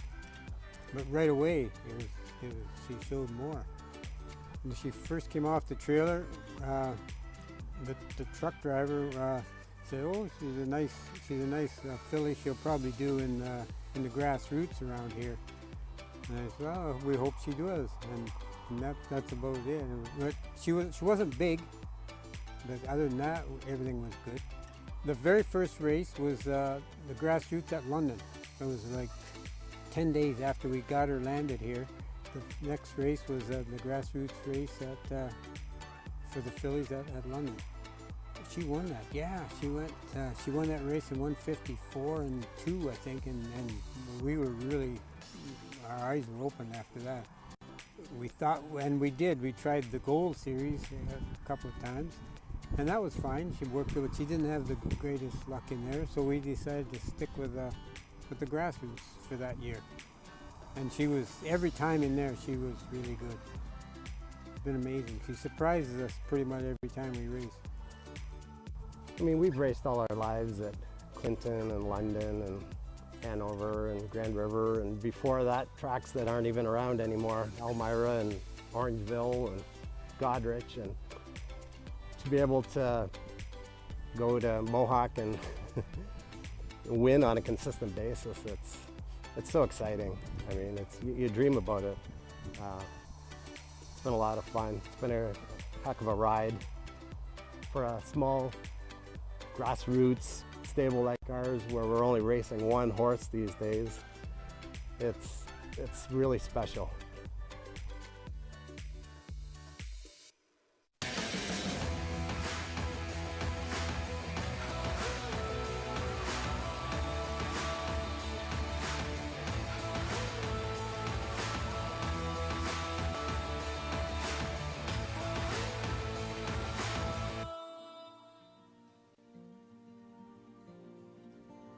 Hi, I'm Travis, I'm Maddie. and we're at our training center, the former Dream Fair Farm in Ingersoll, Ontario. We have 5 or 6 here now. We've turned one out, got rid of one. We used to have 15 or 20, but we've cut back substantially, I guess, due to unable to find help, and I guess because I'm driving all the time, it's hard to do both. So the early mornings and stuff just don't really work. Normally I come in early. I try to get here around 7. I guess it's not super early, but I do our horses at home, feed them, and then I come here. I turn everybody out. They all get outside every day. I do all their stalls, scrub buckets, set feeds, and then Travis comes in a little bit later because he does the baby. He takes care of Kingston at home, gets him all started, settled for the day, and then he comes around, it depends. Between 9 what and time. 10. Between 9 and 10. And then we get on the track. Depends on the day. I sometimes jog if it's not too cold, or I just keep him and Francis, who we work I'm glad you with, admitted that. keep them out on the track, and I kind of get everybody harnessed, stripped, and bathed. I was pretty well born into it, I think. Had no interest in it until, I guess, after high school. I don't want to say it was forced on me, but I was always just in the barn, and I just always kept coming back to me, so I figured give it a shot, I guess. And then I started getting to know people in the business and friends, and then you just it's just hard to get away from at that point. And then I think she met me, and that's how she got, well, her parents have a breeding farm, right? They have Twin Brook, so she's been kind of involved, but not on this side. Yeah, I grew up at Twin Brook. My parents have a breeding farm. I helped them out. They always tried to push us to go to school, but we always came back to the horses. I actually went to school for massage therapy in London, so I did a 3-year program there. It's the equivalent of a human massage program.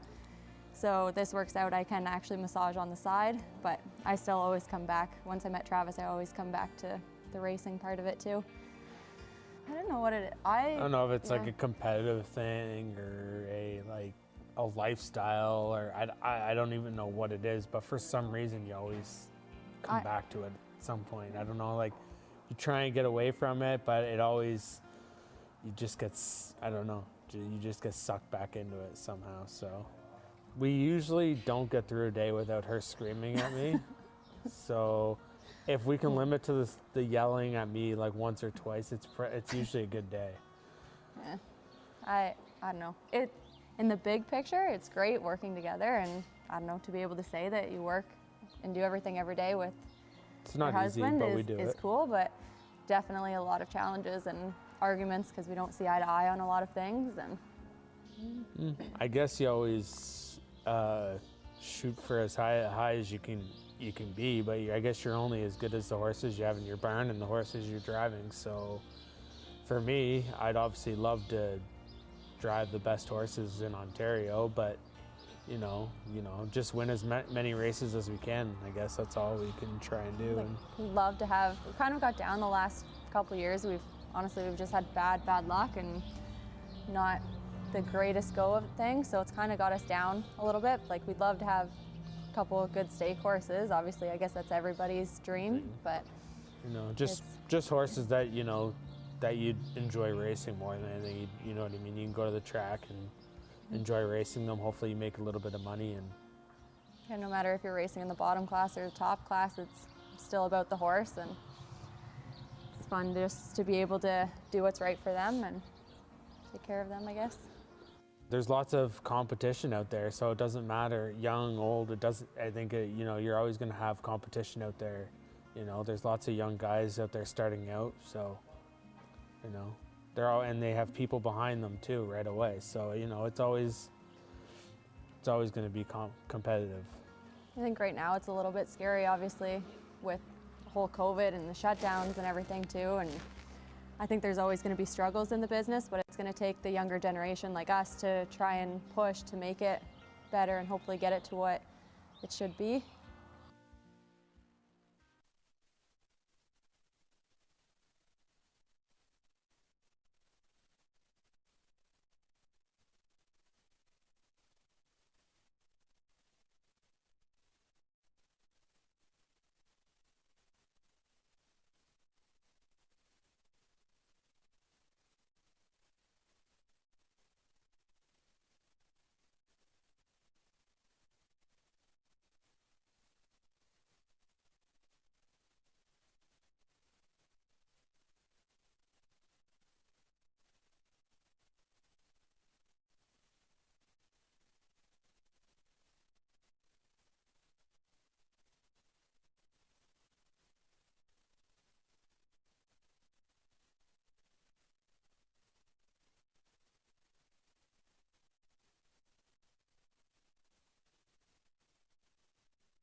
And welcome back to Woodbine Mohawk Park.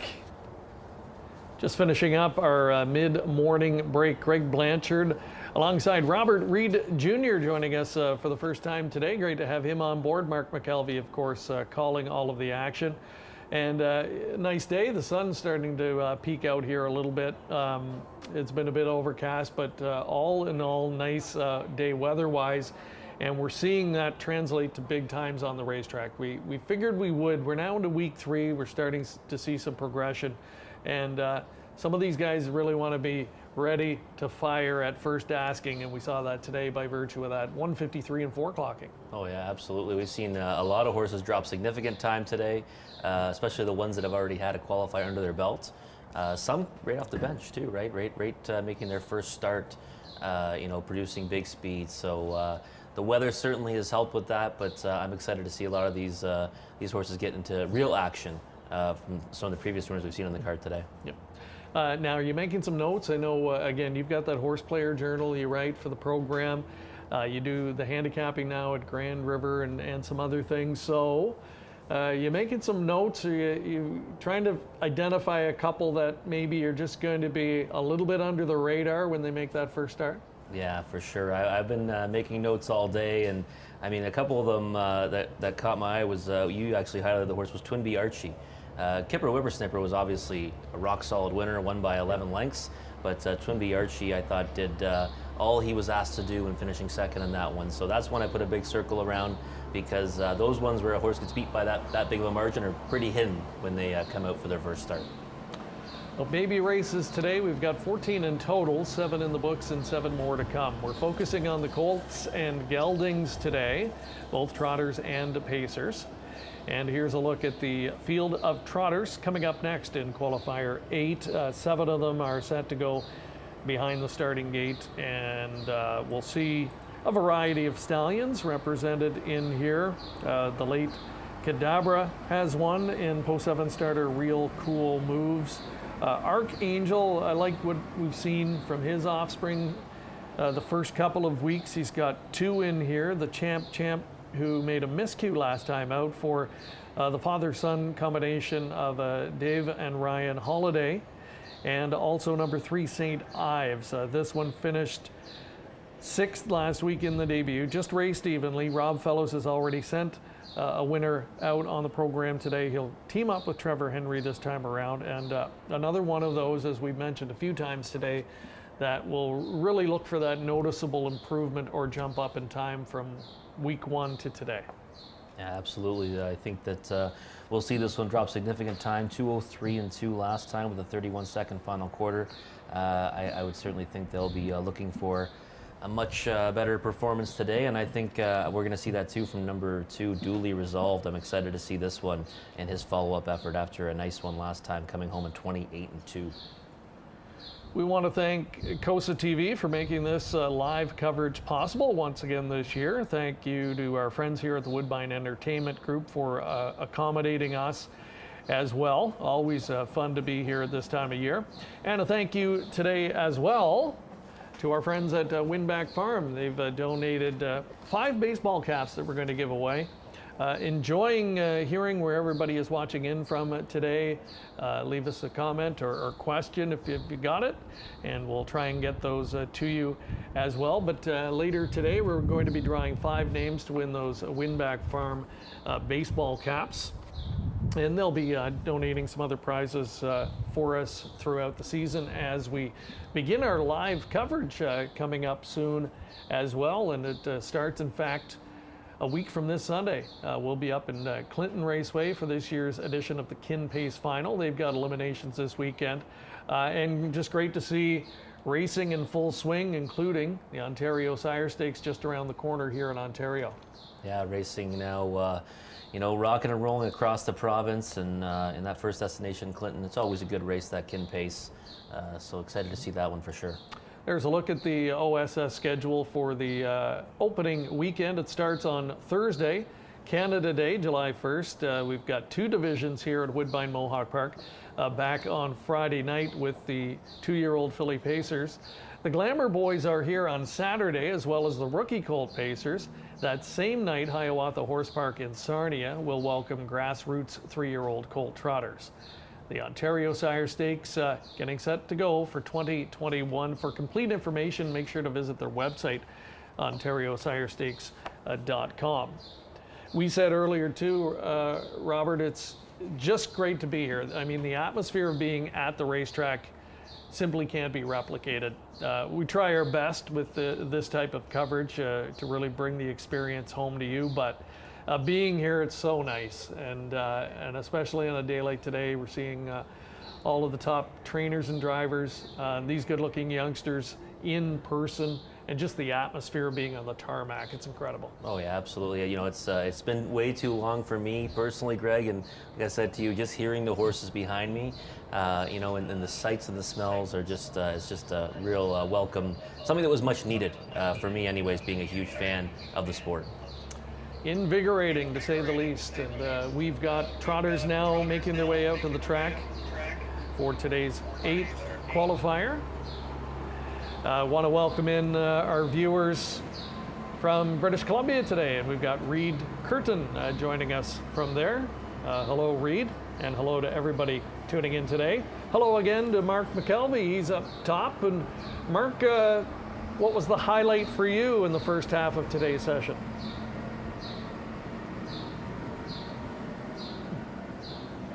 Effort 153 and 4, which we kind of been waiting for one of those miles to really wow us, and I guess we got it at the end of last week's session with Pearl Snaps and what ended up being a bit of a speed duel in the final baby race a week ago. But Lions Lou, real strong performance. I was talking to a couple folks who had mentioned that Trainer Beaton had a good looking Sweet Lou, and that one certainly ended up living up to the hype so far, so we'll see there. And also you know, got to give a shout out to my good buddy Jim Gillespie's father there, Tim Gillespie, his Colby two-step. Real good debut for that youngster, doing it all in the front end, winning in 157. So some good standout performances, and we'll see how the back half can deliver. Just taking a peek down there, and they've yet to get the starting gate out on the track, so we got a little bit of time. I would agree, Mark. I think that Better Than Cheddar debut was impressive. I mean, the time not nearly as flashy, but first start behind the gate and showed us a lot. It really caught our attention, I think, the way the horse started the mile and finished the mile and handled in between. Mark, I want to ask you, as we're really getting set to embark on the stakes season in earnest, and of course, this venue plays host to some of the biggest stakes in the sport. Is there one in particular you're looking forward to more than the others this year, one particular race?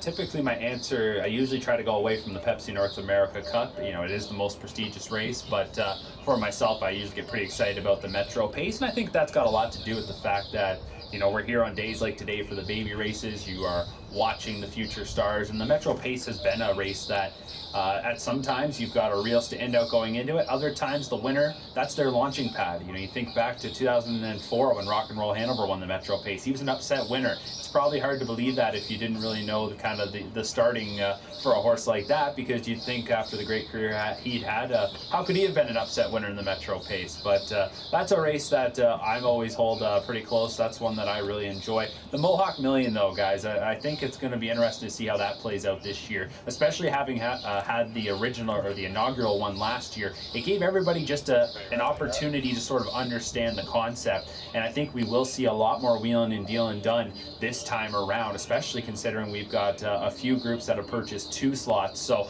there's going to be plenty of movement. I think there'll be a lot more chatter this time in the weeks leading up to just who is going to buy slots, who's going to try and get into that race, and of course we still do have that added wrinkle that the Wellwood winner gets the 10th and final slot. So we'll see how that one goes for the second time around, but September is going to be a whole lot of fun, just like it was a year ago. All right, thank you, Mark, and we'll catch up with you throughout the back half of today's program. Mark mentioned the wheeling and dealing. That's going to be done in the Mohawk Million.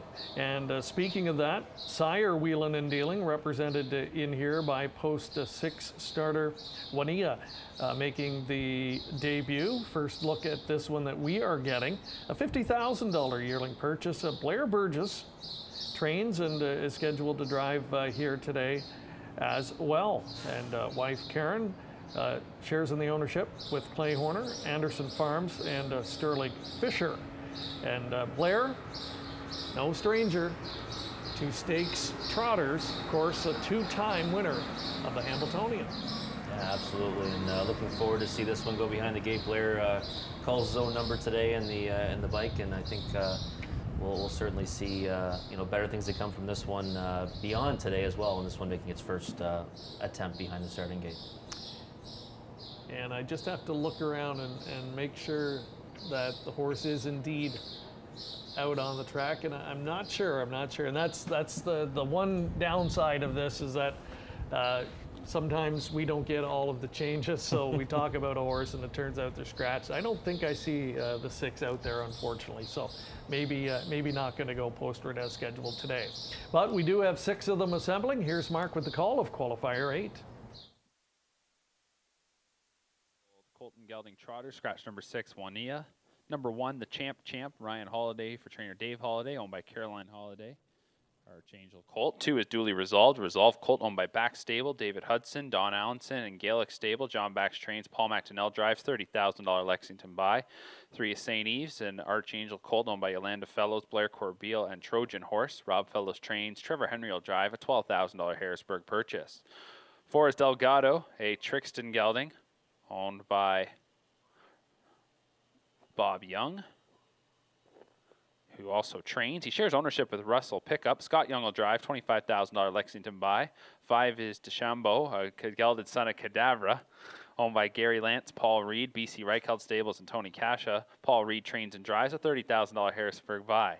6 is out, and 7 is Real Cool Moves, a Cadavra colt owned by Lake Curie Gold, trained by Gerard Demers. Louis Waugh drives, $7,000 Ontario Select purchase.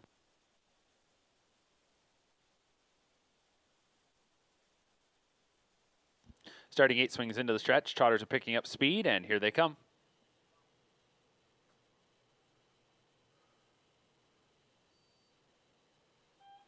And they're off and trotting. Duly Resolved is off to a nice beginning. So too is St. Eves. Then also from the center is Delgado. So 2, 3, and 4 on the gate. And that's how they'll stride out now. 1, 2, 3. On the outside, Real Cool Moves. From the inside, the Champ. And then DeChambeau. And to the first turn they will go. And it'll be Duly Resolved out to the front. St. Eves is in second. Delgado to settle in third. Off stride at the back went DeChambeau, making a miscue.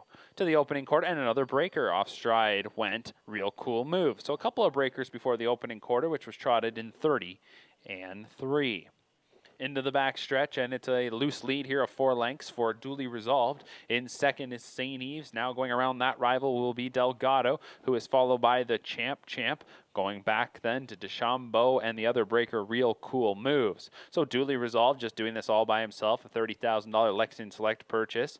The Son of Resolve and Paul McDonnell are leading it. Racing in second is Delgado, coming up to the midway point, which is reached in 1 minute and 2/5. On to the final turn. It is Duly Resolved, leading it by 3. Delgado in second, a couple of lengths back to St. Eves in third. Fourth is the Champ. Then we go back probably about a dozen lengths to DeChambeau and well back to Real Cool Moves. Duly Resolved and Paul McDonnell have been showing the way. They approach the third marker. The lead is a little over a length and a half as Delgado inches a little closer. That Trixton Gelding ready for the stretch drive. 1:30 and 4 for 3 quarters. Into the stretch off a 30 and 2/3 panel. Your leader continues to be Duly Resolved. Second is Delgado. Back in third, St. Eves. Widest of them all, the Champ. Less than 1/8 of a mile to go. Duly Resolved got down to business here today and is going to take it. Delgado will finish about a length and 3/4 back there in second. Third goes to the Champ, and fourth was St. Eves. 2 minutes flat for Duly Resolved.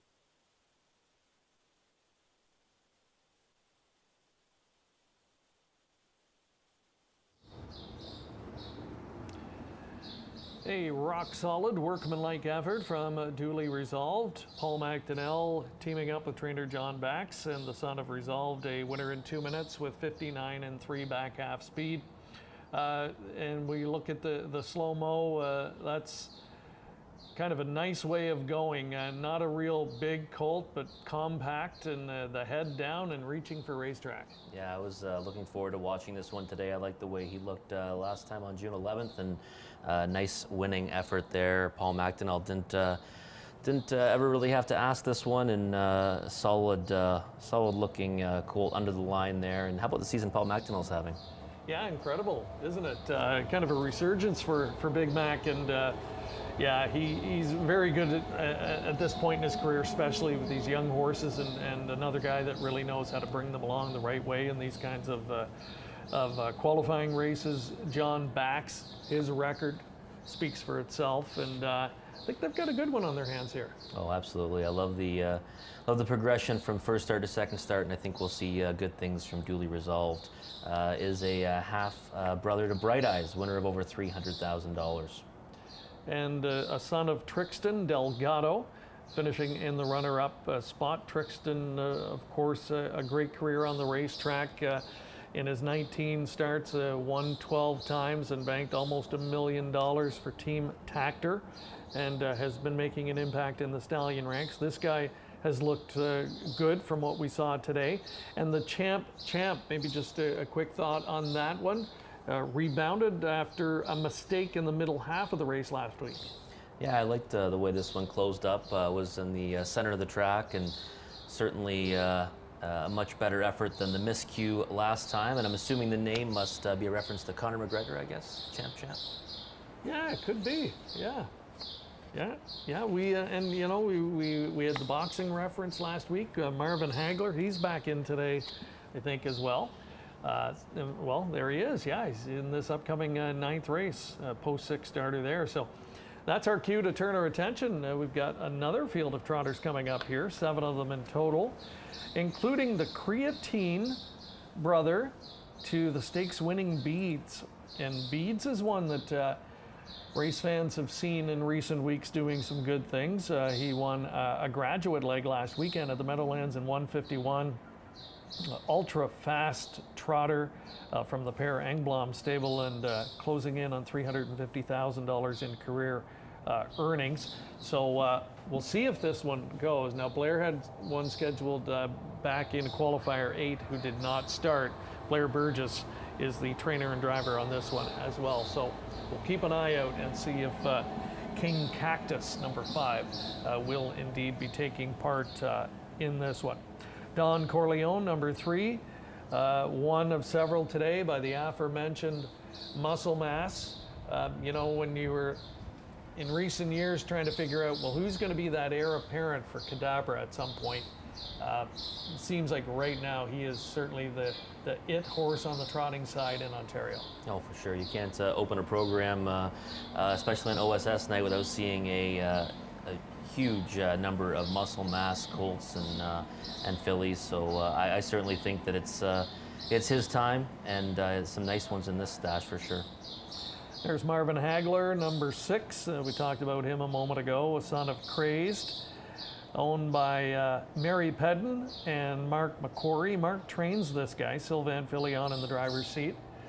So, you know, they're coming back this week wanting to atone. The horse made a break early in the mile last week, so you know, you've got a week to make any changes or you know, work with the horse and try and get him in a better frame of mind coming in today. There's a look at Don Corleone. We talked about that one. Big strapping colt, kind of an eye catcher as he makes his way out to the track. Son of Muscle Mass, as mentioned. Ron McDonald, the trainer, and son Brett, one of the top young drivers in the province, will be on board. Ron actually bred this guy and is the sole owner of Don Corleone. A good-looking individual. There is a 7-3 Finger Pour, our first look at this one, and another son of Muscle Mass. Yeah, and nearly a $16,000 yearling purchase, and interesting to see how this one does his first time behind the starting gate. Only 2 in the race, sorry, 3 in the race have a qualifier under their belt. So this will certainly be interesting to watch. Got to look at Marcel Barrio a moment ago there with Archery Sealster as they make their way into the backstretch here. This wheeling and dealing colt did qualify a week ago, finished 3rd. It was a 3 across finish, and he was only beaten 3/4 of a length. He was in tight quarters coming to the end, but he was right there with them. 2:03 and 3 was his individual clocking, and you know they'll be looking for more speed from that guy today. Let's go up to Mark and quickly get that rundown of the 8th before the 9th assembles behind the gate. Thank you very much, Greg. Yes, checking out the rundown from qualifier number 8. The champ finished 3rd. Duly Resolved was your winner. Singing Eves 4th. Then Delgado 2nd. DeChambeau was 5th. Juanilla was scratched, and Real Cool Moves was 6th. 2 minutes even for the winner. Duly Resolved, giving Resolve a winner here this morning. Starting gate now moving for the 9th qualifier.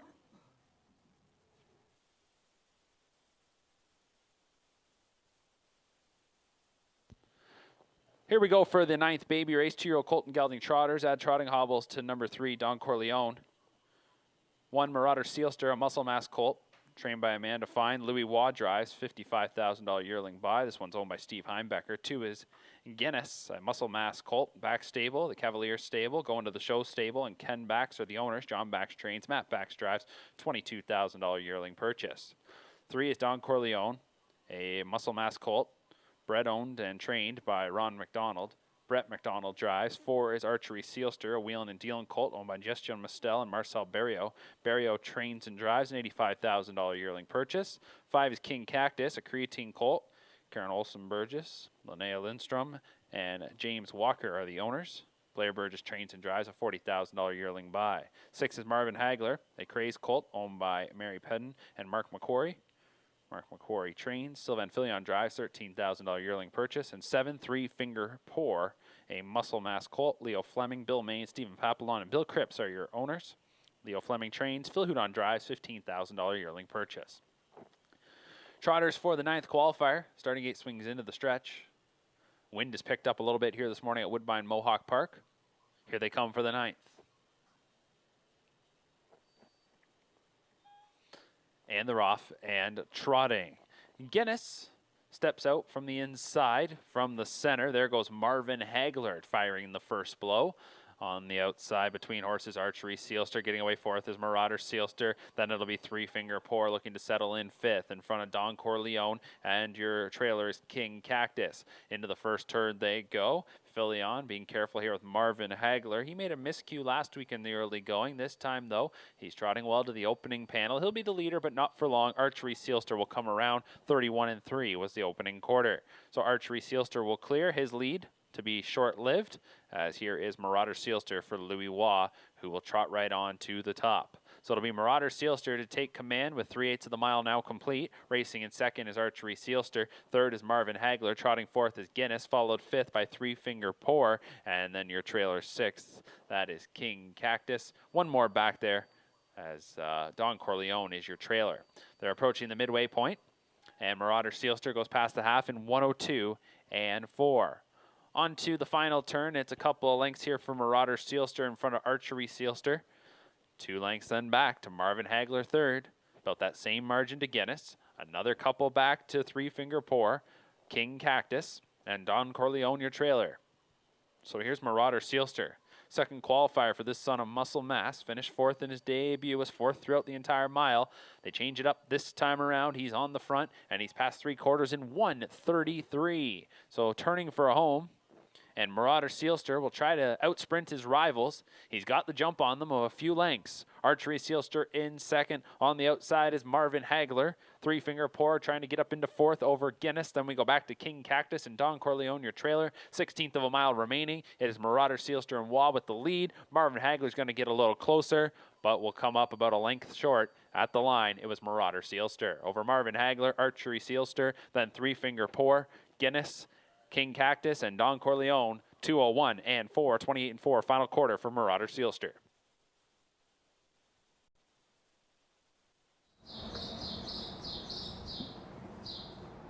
2:01 and 4, the win time for Marauder Sealster, stepping up after that 2:04 and 1 individual clocking a week ago, where the son of Muscle Mass was a 4th place finisher. Handled more aggressively today and responded well. 59 seconds, the back half, 28 and 4 speed. And speaking of stepping up and bouncing back as well, Marvin Hagler, the runner-up finisher, and he looked good. Nice tight lines coming to the wire, minded his manners today, and substantially better. Yeah, we talked about progressing and intoning for that miscue last time, and Sylvain Fillion had a big hold of this horse in the stretch, and I don't think it was to keep him on his gate. I think he just wanted to, just cruise up and move alongside the winner there under the wires. So I definitely impressed me there for number 6, Marvin Hagler. And 3rd place finisher Archery Sealster, finishing 3rd for the 2nd consecutive week for trainer driver Marcel Berriot. That son of wheeling and dealing looks ready to go. 2:01 and 4, not the flashiest win time we've seen from trotters over this first 3 weeks, but just the way that they did it, I think suggests that the top 3 certainly are ready to compete at first asking when they make their pari-mutuel debuts. Again, we welcome you to live coverage this morning. You're watching the baby races from Woodbine Mohawk Park on COSA TV on a variety of platforms. Number of people watching us from around North America and other parts of the world as well.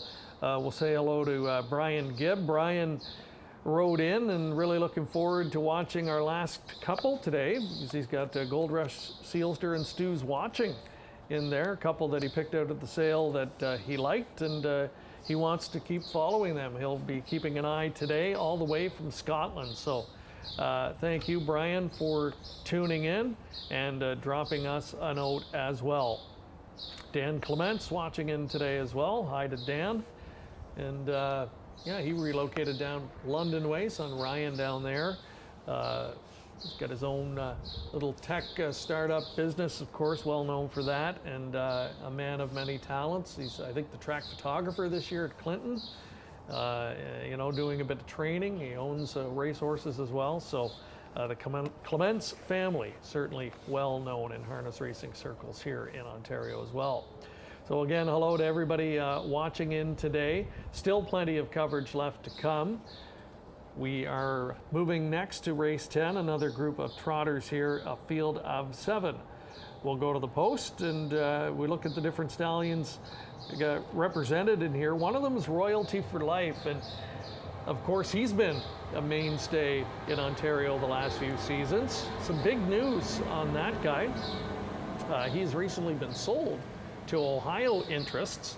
A big story in its own right. But then we come to read, as we look a little bit further into it, he'll be kind of doing double duty there. He'll be breeding standardbreds, of course, but trying to obviously produce some other horses in different disciplines. Wow. So, talented horse, talented sire, and now he's going to have some multitasking on his hands, I guess. Yeah, exactly. Reportedly a 7-figure deal as well. And they think there's a lot of potential for him in the road horse breed discipline as well. They expect he'll be an impact stallion and bolster the Ohio program as well. That's a program that's really on the way up in the last couple of years. Oh, absolutely. Yeah, you see a lot of nice horses come out of Ohio, and I enjoy watching their Sire Stakes program for sure. All right, there's a look at the field for the 10th. They're making their way out of the track here. Another group of trotters, Angels Express. And Archangel gelding will occupy post 1 for Tom Durand, the trainer and driver. Tom, another gentleman that over the years has had a number of top trotters. Casual Breeze immediately comes to mind. This son of Archangel is a sibling to Mr. Magic, a regular face on our circuit. Career winner of almost $250,000. And there is a look at Tom and number 1, Angels Express. Matt Bax will be on board the number 3 Unresolved Debt, teaming up with Father John, who trains this son of Resolve. We'll see if the Backs stable can send out another winner. And there's Louis Philippe on one of the Royalty for Lifes in the field, number 5, Flashpoint. What kind of body language are you looking for when you watch these horses come out, Rob? Most of the time, Greg, I look for horses that are relaxed, right? This is, like we said earlier, the first time they're in these surroundings. You want to see horses that are relaxed and comfortable, and about to go and do work for the first time in a chartered race. So I look for horses that are, seem like they are, comfortable in what they're about to do. You don't want to see a horse too fired up, especially in the trotters, because that might lead to some misbehaving during the mile. Luca Hanover, number 6. We just had a look at that one briefly on screen. Another son of Resolve from the Malabar Man mare Lady Bar, that makes this one a sibling to the $1.2 million winner Looking Hanover. Francis Dumichel has sent out a couple of starters this morning, and Luca Hanover was 5th a week ago. Another that raced pretty evenly, was charted in 2:02 and 3, certainly handled well, and we'll just be looking probably to drop at least a second or two in time here this morning. Had a look a moment ago at Matt Bax with the John Bax pupil Unresolved Debt. That one did make a mistake last week, approaching the half, and finished 6th, and we'll see if a week makes a difference for that one as they get ready to go for Qualifier 10. Before that, let's go back up to Mark McKelvey. Thank you very much, Greg. Here's the rundown from the 9th qualifier. Marauder Sealster the winner. Guinness was 5th. Don Corleone 7th. Archery Sealster 3rd. King Cactus was 6th. Marvin Hagler 2nd. And Three Finger Pour was 4th. It's a 2:01 and 4, 28 and 4 last quarter for the winner. Marauder Sealster takes it by 3 parts of a length over Marvin Hagler. Starting gate about to move into position for the 10th qualifier. Looks like we've got 6 of them on the track, so there might be 1 scratch. We'll just confirm that and introduce you to the field here in a second. Yep, we're going to scratch number 7, PC Double Down. Here we go for the 10th baby race. Scratching number 7, PC Double Down. Number 1 is Angels Express, an Archangel gelding. June Duran owns. Tom Duran trains and drives. $23,000 yearling. 2, Forest, is a muscle mass colt owned by 2790884 Ontario Inc. Trained by Ken Susi. Paul McDonnell drives. $12,000 yearling purchase. 3 is Unresolved Debt, a gelded son of Resolve. Bax stable. Marshall Bax are your owners. John Bax trains. Matt Bax drives. 4, Down the Fence, is a Royalty for Life colt owned by Dustin Jones Stables. Also the breeders, Dustin Jones will train and drive. 5 is Flashpoint, a Royalty for Life colt owned by Bill Donovan, Purnell, and Libby, trained by Meg Crone. Louis Waugh drives, $52,000 yearling purchase. And 6 is Luca Hanover, a Resolve colt owned by Francis Dumichel, Acurie CSL, OAS 2021, and 917479998 Quebec Incorporated. Francis Dumichel trains, James McDonald drives, a $45,000 yearling purchase. Scratch number 7, PC Double Down. Half dozen of them on the gate. 2-year-old colt and gelding trotters for the 10th.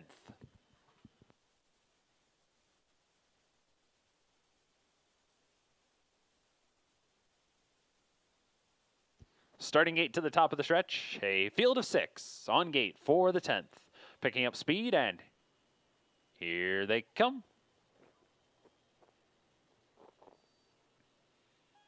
And they're off and trotting. Off to a very even beginning with the quickest away from post 1 out to spot number 1. That is Angels Express. And in the debut for this gelding, he steps out to the early command. Here's Luca Hanover on the outside, trotting up well. He'll be able to settle in second in front of Forrest in third. Down the fence, will get over to the fence in fourth. And then racing fifth, that is Unresolved Debt. Your early trailer is Flashpoint. To the opening quarter, it's a length and a half advantage for Angels Express. 30-1 was the opener.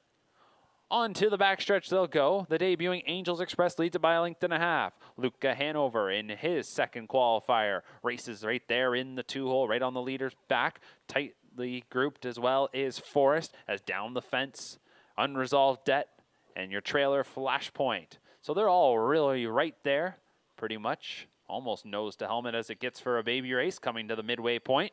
Angels Express approaching the half, and the half's going to be recorded here in 102 and 4. So they were back down there in that second quarter off a 30-1 opener. They went 32-3 in the second quarter. It is Angels Express leading it, a $23,000 yearling purchase. Here's Angels Express and trainer driver Tom Duran leading it 5/8 to the mile now in the books. Luca Hanover in second. Now from third, McDonnell gives his cue to Forrest, and Forrest is coming quickly, attacking on the outside. Down the fence is fourth. Then we go to Unresolved Debt and Flashpoint. Angels Express has some company up to the wheel and trying to get to the saddle cloth. That is Forrest, and Forrest now draws up on even terms, 133-2 for 3/4. The sprint is on as they head down the stretch. Forrest on the outside trying to muscle on by Angels Express, who digs in and is putting up a game fight. Now looking to come up the inside is Luca Hanover to try and pick off those two rivals. Angels Express won't give way. Forrest on the outside, up the inside, Luca Hanover. Three of them coming down to the line, and Angels Express digs in and fights them off to win it. Second was Luca Hanover. Third was Forrest. 202-1 for Angels Express.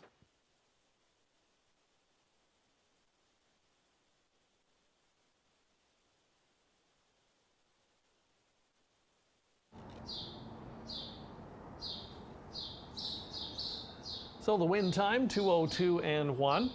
You don't want to get too excited, but on the other hand, I think if you're the connections of Angels Express, you like what you saw. The horse had one coming up the inside, one on the outside, and both really had every chance to go by, but Angels Express did not want to get past in the late stages. Yeah, finishing 3 across there, and young horses don't usually like that, Greg, with horses both on their inside and outside, and I think it was a solid effort from all three of those trotters in that one. Yeah, Luca Hanover, same scenario, had to go down and try and squeeze up a bit of a tight spot on the inside, and you never know how these youngsters are going to react to that, but handled it well, and all three digging right to the finish in that 28-4 final quarter. So lots of ability in terms of any one of the top three finishers there. And we'll look forward to seeing those three hit the racetrack. Their pure mutual debuts will be just around the corner, I am sure. Qualifier 10 in the books, and it goes to Angels Express. This one trained and driven by Tom Duran, the sibling to $250,000 winner Mr. Magic, victorious 202-1. 10 races completed. We've got 4 more left to go here this morning. We will take a quick commercial break, and when we come back, we'll dive into Qualifier 11 from Woodbine Mohawk Park.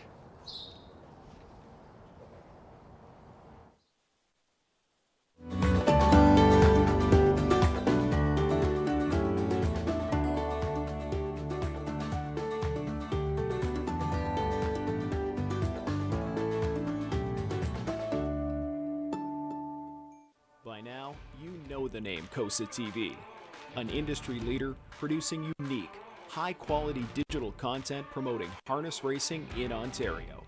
Features, virtual programming, live events, and more. COSA TV has it covered. Follow our social media channels and be sure to subscribe to our YouTube page to view the latest content. And if you're looking to bet your favorite Ontario track, check out hpibet.com. COSA TV, taking Ontario racing global.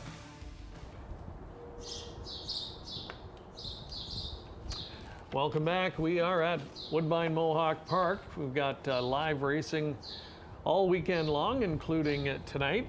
Maybe we'll tap Robert for a winner on tonight's program here somewhere along the way before we wrap up. But we'll look ahead now to Qualifier 11, another field of trotters going to the post in here.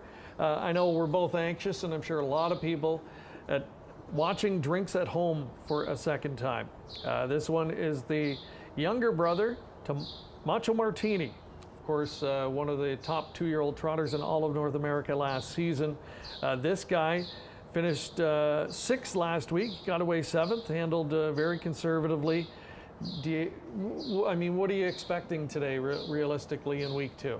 Well, I've been excited to see this one all day, Greg, and I would think they're going to definitely want a more forward placing for sure.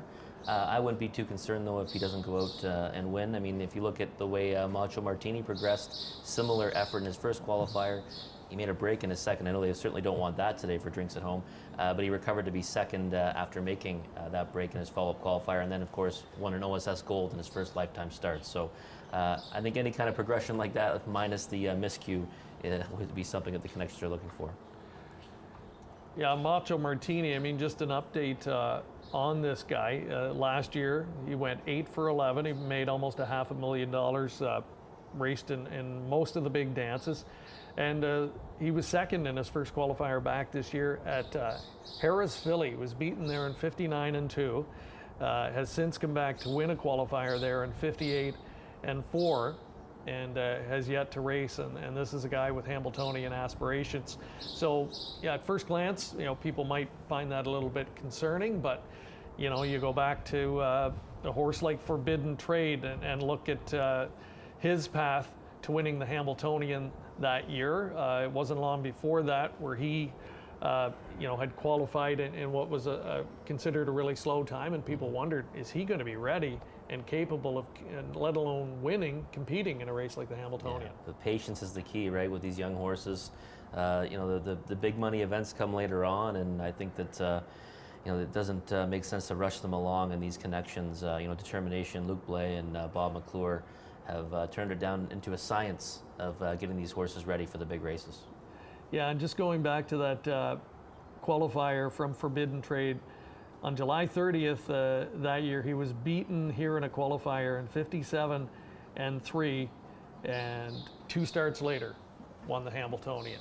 So, they've got that tandem. They've got a history of that. They treat qualifiers really as just lessons and trying to get the horse going in the right direction, and maybe almost the mental side of it as opposed to flashy time. So there is a look at the aforementioned Drinks at Home. He's a royalty for life. He's a big colt. He certainly has a presence out on the racetrack, and expectations are high for this guy. $47,000 yearling purchase for Determination, and we'll see if he can step up his game here this time around. One of 4 in this group of 7 that will be facing the starting gate for a second consecutive week. And that starting gate is now rolling. Once again, Mark McKelvey with the play-by-play. Starting gate now moving for the 11th. Scratch number 2, Flanagan Victory, and number 7, Ander Solo. That'll be a field of 5. Starting at the rail, Jasperson. This is an Angus Hall colt owned by Andrea Lee Racing Stables. Trainer drivers Doug Finn Henriksen. Next we move on to number 3, Muscleless Massa. Muscle Mass colt owned by Knobloch Racing Stable, TM Racing, and Len Gamble. Ted McDonnell trains, Paul McDonnell will drive. 4 is Bailey Gale Sally, royalty for life colt owned by Nora Parks, trained by Paul Reed. Scott Young drives. 5 Twinbee Harry, royalty for life colt, Daniel O'Brien, Everett Hansen. The owners, O'Brien trains and drives, $13,000 yearling buy. And number 6 is Drinks at Home, a royalty for life colt owned by Determination, trained by Luke Blais, Bob McClure in the bike, $47,000 yearling purchase.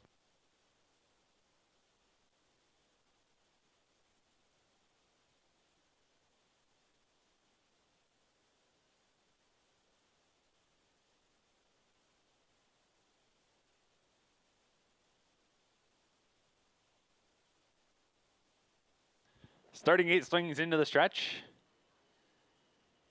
A field of 5. Trotters picking up speed, and here they come for qualifier 11. And they're off and trotting. Jasperson from the rail and Musculus Massa. Those 2 show early speed. Off stride after the beginning went Twinbee Harry. Here on the outside, Drinks at Home and McClure. They're just going to step right around. They're going to the front. They want control here this morning. Ballygale Sally got away in 4th, and still off stride is Twinbee Harry. Going into the first turn, and your leader is Drinks at Home for Bob McClure. Royalty for life colt will take him to the opening quarter on top by a length and a half, 30 seconds even. So Drinks at Home serves it up as they move into the backstretch. Racing second is Jasperson, 3 lengths back then to Musculus Massa, and then fourth is Ballygale Sally, well back to Twinbee Harry. 3/8 of the mile complete. They aren't going a whole lot here in the second quarter as they follow Drinks at Home. Jasperson right on the leader's back. Then there, 2 lengths back is Musculus Massa. Couple of lengths back to Ballygale Sally, the half 1:01.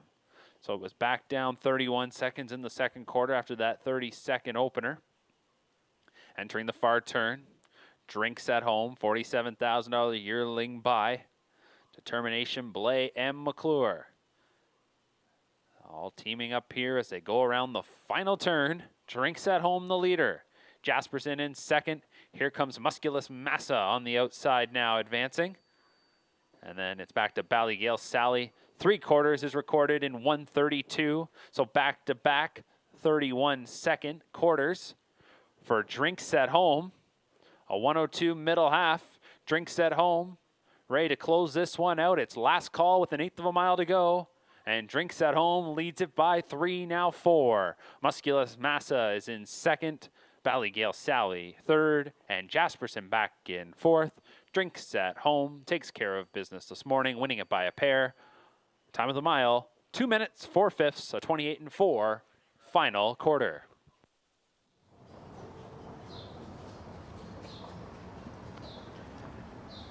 Drinks at Home makes a much better impression this week. The Royalty for Life colt put right on the front this week by Bob McClure. We weren't shocked to see that, certainly. Nice relaxed through the middle half of a 1:02 and then turns on the jets, 28-4 on the end. Yeah, with tight lines to Bob McClure. I think we knew right off the gate, Greg, what the intentions were with this one. Floated out and then charged for the lead. Really nice efforts. And what we wanted to see, that's some big-time progression for this half brother to Macho Martini, and can't wait to see this one make its parimutuel debut. And it'll be fun to watch and see if he can progress in the next few weeks to the point where you might see him in a race down the road like the Mohawk Million. The connections, especially this owner, Serge Godin, Determination, you know, he's in it to try and compete in those types of races. Of course, the big brother will be eyeing up a Hambletonian. It would be a second Hambletonian victory for those connections if he were able to make it to that event and win. And this guy will have long-term aspirations, but in the short term, has looked good. Wins in qualifier number 2, 2 minutes and 4/5 over Musculus Massa. Our first look at this one, and chased right to the end, and another good-looking son of Muscle Mass sent out this morning for trainer Ted McDonnell and driver Paul McDonnell. No relation to well-known, well-respected, and well-liked horse people here in this area. We have 3 more left to go on this 14-race baby race marathon here in Campbellville this morning, and we're going to wrap it up with 3 consecutive pacing events. There's a look at the field for the upcoming 12th. 8 of them scheduled to go postward in this one. We're going to look at them coming out to the track here in just a moment.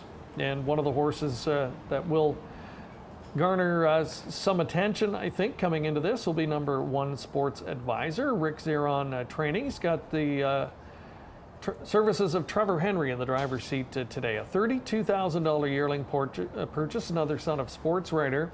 The mare Sharktail has produced 5 so far in her career that have made 6 figures or higher. And we've seen sports writer making his presence felt again this morning too. Yeah, nice pedigree on this one, and you know, Rick Zeron is another one that's you know, patient with his younger horses. So it'll be interesting to see what we see from this one today, but one I'll certainly have my eye on. We've only seen a couple of performers this morning that are going out for a 3rd qualifier, and one of them will come here in number 2 War of Will. This is a Captain Treacherous son of the Rock and Roll Hanover mare Wish for Rock and Roll, Blake McIntosh training, a $75,000 yearling purchase, and obviously just not feeling that he's seen enough yet to drop him into the box, so he'll be out for a 3rd consecutive go around this morning. Jody Jamieson took over the driving last week and scheduled to be back on board here today. Bettor's Delight, again, year in, year out, week in, week out here. We see his name sporadically all over these races, these baby races, and again, looks like he's got another bumper crop of 2-year-olds on the horizon. Yeah, absolutely. And number 5 in here, Stone Carver, is be making his second qualifier for Anthony Beaton. And I liked what this one did last time, home in 28-2.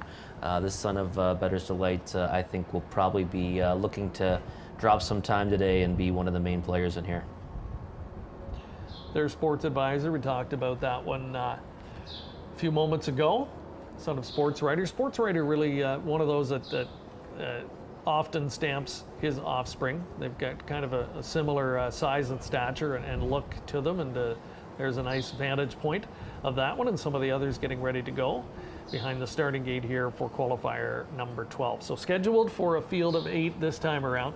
Let's go back upstairs and catch up with Mark McKelvey and see if he's got that rundown from back in the 11th.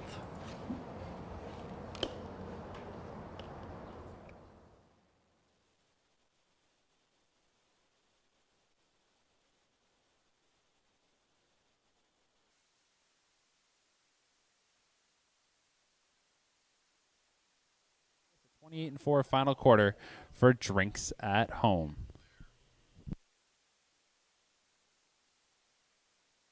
Mark, there's another look at the field page here.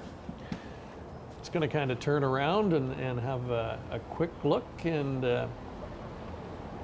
from what I can tell, all 8 horses are on the track, so it looks like they're all going to be going postward here as scheduled. The father-son tandem of Greg and Doug McNair, this is always a fun time of year for them. And Greg, it seems, as each year goes by, seems to bring a deeper and deeper group to the racetrack. I mean, he's always had tremendous success, especially in the provincial program, and then in recent years, not only that, reaching out and a little more luck even on the Grand Circuit, and looks like they've got a nice group overall again this year.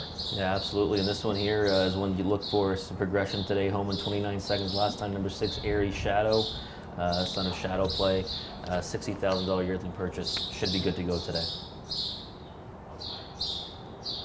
Starting gate is rolling for the 12th qualifier. Phil Hudon will drive number 2, War of Will. Number 1, Sports Advisor, Gelded son of Sports Writer. Rick Ziron Stables, John Donato, your owners. Rick Ziron Trains, Trevor Henry drives, $32,000 yearling purchase. 2, War of Will is a Captain Treacherous colt owned by Hut Racing Stable and Blake McIntosh. McIntosh Trains, Phil Hudon drives, a $75,000 yearling. 3 is Rockaway Bay, a rock and roll dance colt owned by Clay Horner, trained by Tony O'Sullivan. Sylvan Filion drives. 4 is Beat Reporter, a sports writer colt owned by Ozzie McKay. Gilles Landry, Blake McIntosh. McIntosh trains Jody Jameson in the bike, $23,000 yearling. 5 is Stone Carver, a Bettor's Delight colt owned by Robert Bridges, also the breeder. Tony Beaton trains, Scott Young drives. 6 is Airy Shadow, a Shadow Play colt. Greg McNair, Elderton Boys Stable, the owners. Greg McNair trains, Doug McNair drives, $60,000 yearling. 7, Better Have My Money, is a Better Than Cheddar colt, a homebred from Alar Farms, trained by Nick Gallucci with James McDonald. And 8, My Mickey Beach, is an Always Be Mickey colt owned by Amanda Fine and Highland Thoroughbred Farm. Amanda Fine trains, Louis Waugh drives, a $35,000 yearling. Field of 8 picking up speed, and here they come. And they're off, Van Pacing, and War of Will storms out of there. It's War of Will out to the early lead. Better Have My Money also had some good gate speed, and they're rocking here in the opening 8th as it was paced in 12-4. So War of Will flies out of there. Better Have My Money get in second. 3rd is Rockaway Bay. Then driving 4th is My Mickey Beach. A few of them wide going into the turn. Stone Carver down at the inside. Beat Reporter outside. Airy Shadow, and at the inside Sports Advisor. 27 seconds flat for the opening quarter. Huge opener there for War of Will, who is absolutely charged up, and he leads them by 3 into the backstretch.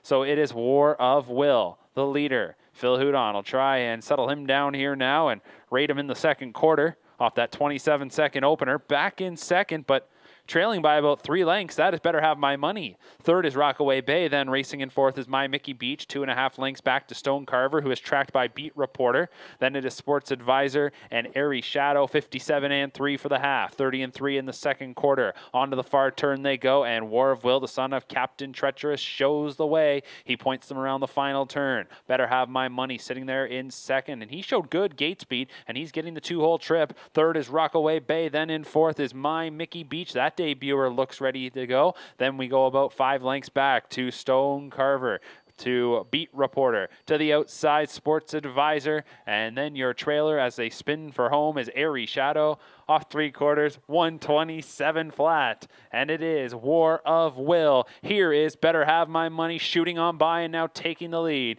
Better Have My Money strikes the front with 1/8 of a mile to go. War of Will now hands over second to Rockaway Bay. My Mickey Beach up the inside, closing well is Stone Carver. 16th to go, deep stretch. It'll be Better Have My Money to cash in here today to win it by 4 or 5. Second was Rockaway Bay, and then third was My Mickey Beach, and fourth was Stone Carver, 155-2.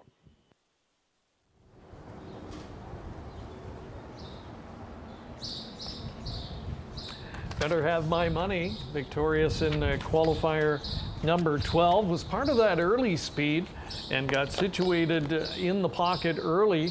Ultimately works out a nice trip, but the son of Better Than Cheddar, that didn't take a whole lot out of him. Despite the quick early quarter, he's got a 28-2 final frame in him, and on cruise control coming to the finish here with James McDonald guiding the colt for trainer Nick Gallucci and the Miller Farms. Yeah, we're going to see one from them later that caught our eye last week. This guy really caught my eye today. Yeah, nice progression with this one. Beat 14 lengths last time in third, and now tonight just under a hand drive to the wire to James McDonald. And again, he's one that I keep my eye on as well with these young ones, because he knows how to keep them healthy and happy going into their pari-mutuel debuts. And this one here looked the part. Other end of the spectrum, War of Will, the Captain Treacherous colt. He was the one that was cutting it early with that 27-second opening quarter. There's a reason, I'm sure, that he was out for a third qualifier today. Trainer Blake McIntosh, obviously, there's something that he's working on or something that he needs to see before he drops him in the box, and today wouldn't be an encouraging effort. He gave way badly in the home stretch there after that. So kind of back to the drawing board. Blake's had a good run, and this is one that's going to require a little more work to get him where he wants to be.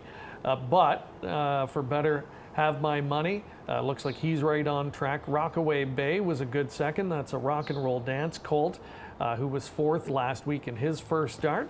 Or third, I should say, gets up for second today and lowers his time substantially. He was charted in 2:01.1 a week ago. My Mickey Beach is a first-timer today that we were getting a look at, and Always Be Mickey colt, who was a solid third, and I'm sure the Connection's happy to be third in that kind of a quick mile. So certainly seeing a lot more speed this morning than we'd seen in weeks 1 and 2. Yeah, you know what? I was actually impressed with the effort there by Rockaway Bay. Sylvain Filion looked like he had tight lines to the wire, 27-2 last time, and chasing that fast mile today is only going to help this one for his pari-mutuel debut, which will be soon. So here in qualifier number 13, an interesting contest. We've got a big group of 9 slated to go postward. A return winner from last week, J.S. Love Them Ladies. A sports writer, Gelding, who won narrowly in 58-3. Guy Gagnon, the trainer and driver, back this week despite a win last time. So, obviously wants to make sure the horse is tight and ready for that pari-mutuel debut. Gold Rush Sealster, going to be intriguing. With the one we watched just a couple of races ago, this guy fits a similar profile. A high-priced yearling. In fact, the highest-priced yearling in Canada last year at $200,000.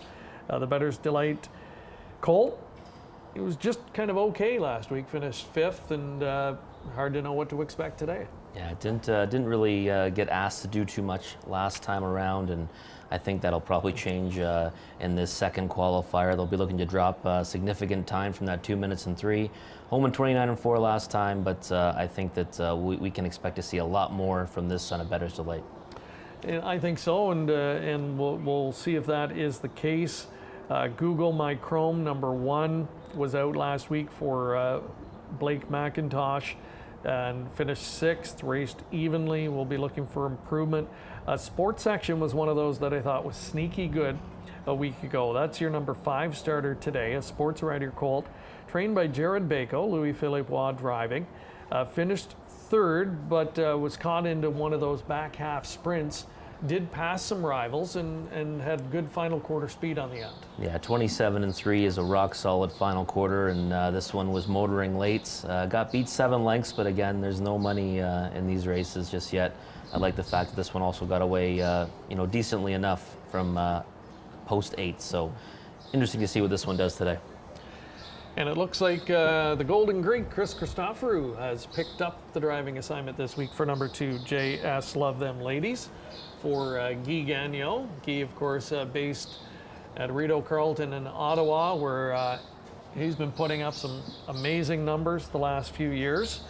He was down to do the driving here last week. We weren't sure what to expect, but he pointed this one right to the front from the outside post in that contest and kept on going and held on for the victory. Much better post to work with today, and Chris Christoforou in tow. And I assume they'll just be looking to drop that time here a couple of seconds or so to make sure that the horse is ready and maybe get a better indication of where the horse might fit in that first start. That's interesting, isn't it, this time of year? And I talked to Mark about it last week, that if you're a trainer, you're basing these qualifiers on body language and time, and then trying to figure out whether you're going to enter first of all in a grassroots or a gold.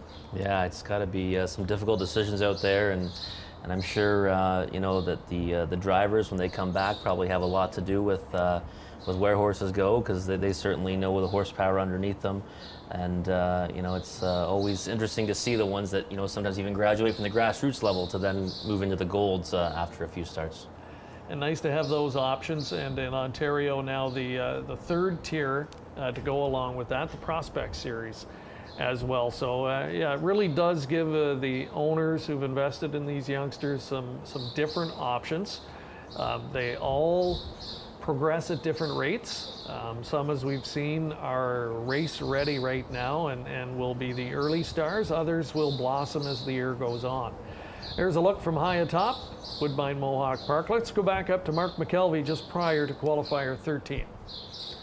We're going back to the 12th to check out the order of finish. 1 Sports Advisor was 5th, 2 War of Will 6th, 3 Rockaway Bay 2nd, 4 Beat Reporter 7th, 5 Stone Carver 4th, 6 Airy Shadow 8th, 7 Better Have My Money your winner, and number 8 My Mickey Beach finished 3rd. So it was a 155 and 2 score for Better Have My Money, clicking off that 2-hole trip.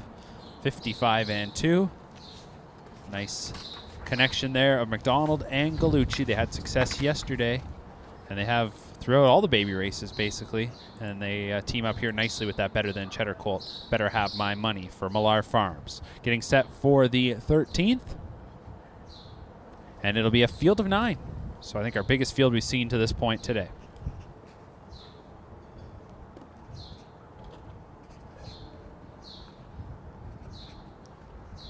Starting gate now moving for the 13th.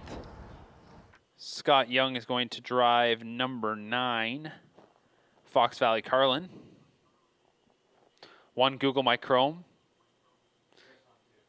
Gelded Son of Better Than Cheddar, owned by Blake McIntosh, Princeton Farms.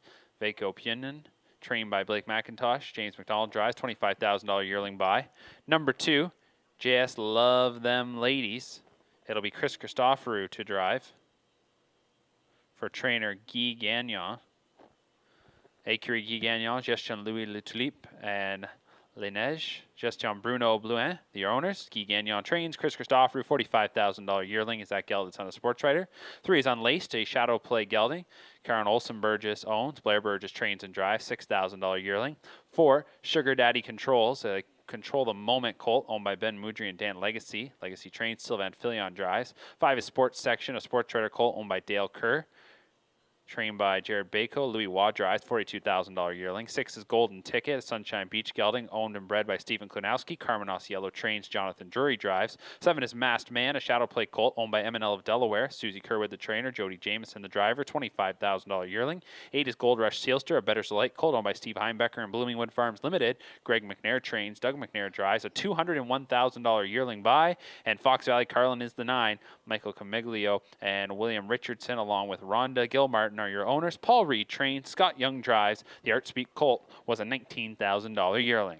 So they're off and pacing here in the 13th, and it is Golden Ticket from the center along with Sports Section as those two go out of there quickly. So too does Masked Man. Widest of them all is Gold Rush Sealster down at the inside. Google My Chrome, who will be followed by Unlaced. Settling in behind that rival is Sugar Daddy Controls, JS Love Them Ladies, and your early trailer, Fox Valley Carlin. Opening quarter was registered in 28-4, and the leader as they move into the backstretch is Golden Ticket. Golden Ticket first in line as they move up the backstretch. In second is Sports Section, followed closely third by Masked Man, who is tracked by Google My Chrome in fourth. 2 lengths then to Gold Rush Sealster in fifth. Sixth is Unlaced. Racing in seventh is Sugar Daddy Controls. Then eighth is JS Love Them Ladies, and your trailer ninth is Fox Valley Carlin. Single file here is this group of 9. Certain to see some movement here just before the half, as near the back we see a few come to the outside. The half was recorded in 59-3. 30-4 in the second quarter, courtesy of Golden Ticket, who shows the way. Golden Ticket, though, getting green on the front, and Golden Ticket had to go a little wide there, and that was a tough spot there for Sports Section in behind, as Golden Ticket just sort of pulled up on the front. Inside is Masked Man, staying at the rail, Google My Chrome. Also along the cones is Gold Rush Sealster. To the outside, Sugar Daddy Controls. Unlaced outside of that rival, JS Love Them Ladies, and your trailer still Fox Valley Carlin. 3 quarters, 129-1. So Waugh and Sports Section had to deal with that traffic trouble, and now they have seized control, and they look to draw off. 129-1 was your 3 quarters, and Sports Section,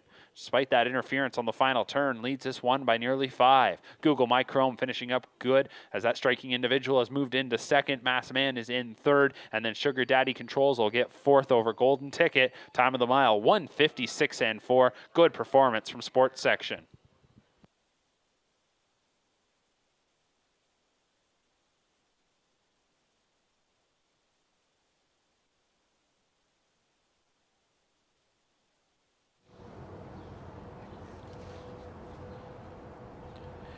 (27-3) final quarter. That's impressive enough on its own, but the fact that this one had to check up and go around a green horse on the final turn, Robert, I think makes it even more impressive for Sports Section winning in that one's second qualifier. Yeah, we talked before the race that we were eyeing this one and what kind of progression we'd see. Well, that was some pretty big-time progression there and maturity there with the confusion that gets caused sometimes in these baby races when horses get a little bit green, but really impressive winning performance by Sports Section.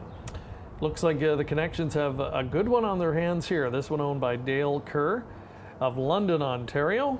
Jared Bako training, Louis-Philippe Waugh in the driver's seat, and 27-3 with no urging required. Sports Section is one that we'll hear from, I think, when the pari-mutuel debut comes along. There's a different vantage point of the finish, and Cam and Alex and the team here always doing a great job.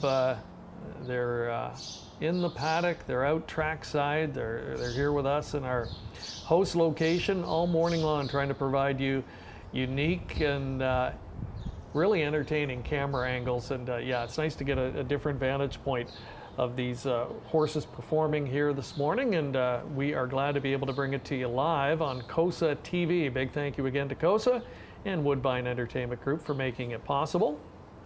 We've got one more left to go here this morning, and another return winner from a week ago is back in action. Silk Road Smash will have the outside post 9 to deal with here this week, but if he's as good as he was here on the June 19th program, I think he can certainly overcome that. That was an eye-catching win a week ago, just not so much the time itself, but the body language of the horse and the way he did it. Yeah, the way he did it, and a going away winner, and now from post 9, a nice test for this one, right? I mean, it's even though it is just a qualifying event, and people generally play nice out there.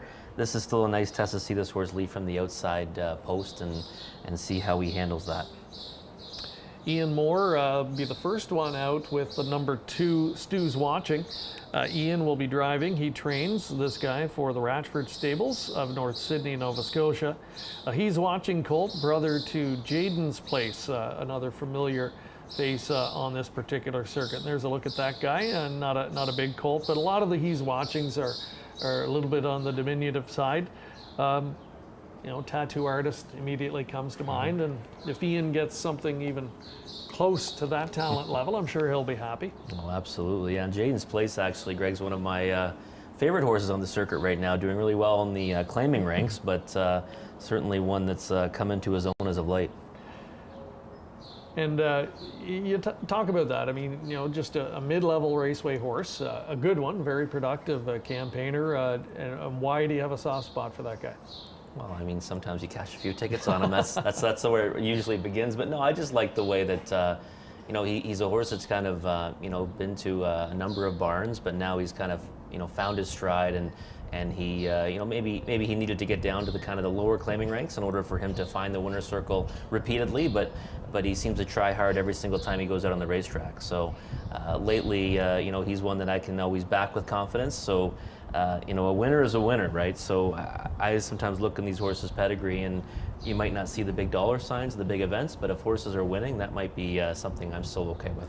Yeah, and when we're, here on days like this and at this time of year with these youngsters, that's what everybody's thinking about, is that potential stakes champion, that big high-profile horse, and most of them are going to end up being just raceway horses at some point in their career, and you learn to appreciate those hard hitters that race over the course of several seasons. They maybe move around from barn to barn, track to track, and just show up and do their job every week. And yeah, I've got a few of those old favorites myself. But let's take a look at our field for the final of 14 here today. This will be our final day of baby race coverage for this season, as we get ready to embark on the Ontario Sire Stakes season next weekend, and of course the lucrative Grand Circuit Stakes season will be just around the corner as well. The last one on the track, you get a look there, James McDonald and Silk Road Smash, and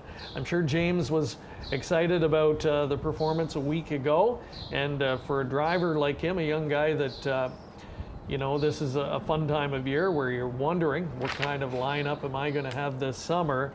That's got to be real exciting when you jump up on one behind that in the baby races. Oh, yeah, looks like he's got several of them as well. And we were talking about hot hands earlier. How about the way James has been driving at Mohawk Park? I mean, there's been multiple nights where he's put on a clinic.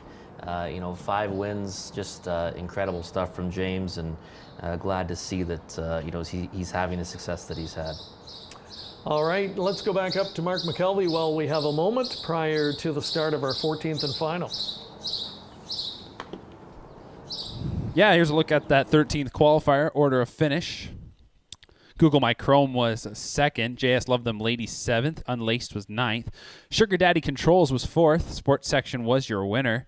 Then we go to Golden Ticket 5th, Masked Man 3rd, Gold Rush Sealster 6th, and Fox Valley Carlin was 8th. A 156 and 4 mile, 27 and 2 home, 27 and 3 home, I should say. A very strong performance from Sports Section, and as we mentioned, had to deal with that interference in the third quarter. So a nice performance there for Sports Section.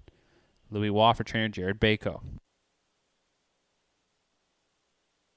We are moments away from the 14th and final on what has turned out to be a nice Friday morning here at Woodbine Mohawk Park, the second of our 2 days of baby races for this weekend. A big thank you to all of our viewers today across a variety of platforms, for everybody who took a moment to comment and send us a question or let us know where they are watching in from today. We appreciate that. And don't forget, following the show today, we're going to be picking 5 names at random to take home a Winback Farm baseball cap. Check out our social media page, the COSA TV Facebook page, and we will post those names a little bit later this morning following today's broadcast. There's a quick glance again at the field for today's 14th and final, and can Silk Road Smash come back and duplicate what he did a week ago, or perhaps even step up? The Miller Farms Gallucci combination already with a winner earlier today. They'll look to double up with the one that was so impressive a week ago. One more time up to Mark McKelvey for the call. The 14th and final on this now Friday afternoon here at Woodbine Mohawk Park. A field of 9 2-year-old pacing colts and geldings. One is Cobra Kai, Shanghai Phil colt, owned by Kelly Waxman, trained by Greg McNair, Doug McNair steers, a $19,000 yearling. 2 is Stu's Watching, a He's Watching colt owned by Ratchford Stable. Trainer driver is Dr. Ian Moore, $32,000 yearling. 3 is Thornbury, a sports rider colt owned by John Copas Stables, Clay Horner, and Dry Bar Stables. John Copas trained Chris Christoffel in the bike, a $26,000 yearling. 4 is Final Cheese Recipe, Better Than Cheddar gelding, owned by Kim and Dan Sargent, trained by Blake McIntosh. Jody Jameson drives. 5 is Sport Addiction, a sports rider colt owned by SNR Racing Stable, David Nickel and Stanley Zipkin, trained by Renee Dion. Sylvain Filion drives, $37,000 yearling. 6 is Supervise the Moment, a Control the Moment colt owned by Ronald Nobes and David Frey. Frey trains, Travis Cullen drives. 7 Whiskey Break is a sports rider colt owned and bred by Bill Maines and Bill Cripps. Gerald Lilly trains, Phil Hudon drives. 8 is Noble Intentions, a gelded son of Sunshine Beach, owned and bred by Robert Burgess. Carmen Osiello trains, Jonathan Drury will steer. And to complete the field, number 9, Silk Road Smash, a gelded son of Better's Delight, owned and bred by Millar Farms, trained by Nick Gallucci. The driver is James McDonald. Field of 9 for the 14th. Starting gate swings into the stretch, and here they come.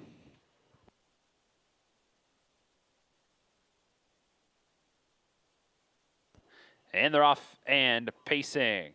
Several levers here as Supervise the Moment, Whiskey Break, and Silk Road Smash all hustle from the center to the outside. Thornbury is into that early mix. At the rail, Cobra Kai tries to hold ground. Stu's Watching is right beside him. Then we go to Final Cheese Recipe, who will be followed into the turn by Noble Intentions, and your trailer is Sport Addiction. The leader will be Whiskey Break to the opening quarter, and it was paced in 28 and 3.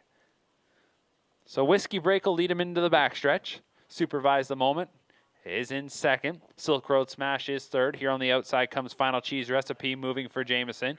Inside fifth is Thornbury. Then we go to Cobra Kai, who is followed by Stu's Watching, Noble Intentions, and your trailer is Sport Addiction. It's a long second quarter journey here towards the top for Final Cheese Recipe, who continues to march on the outside, is now up into second, a length and a half from the good as they come to the midway point, and it was Whiskey Break there in 58 and 4. 30 and 1 in the second quarter. On to the final turn they go, and we've got plenty of action here now. 5 in, 4 out, 5/8 of the mile complete. Whiskey Break might be taking a break now because he is stopping on the front. Going by is Final Cheese Recipe. Also coming on by on the outside is Stu's Watching. Advancing Noble Intentions. Whiskey Break backing up, and that is real bad news for Supervise the Moment and Silk Road Smash. They'll finally get a chance to get to the outside and move around that stopping horse. 3/4, 129 into the stretch, and the leader became Final Cheese Recipe, trying to fight off Stu's Watching. Coming through now is Noble Intentions between rivals. On the outside, Thornbury is surging on by, and Thornbury powers to the lead with 1/8 of a mile to go.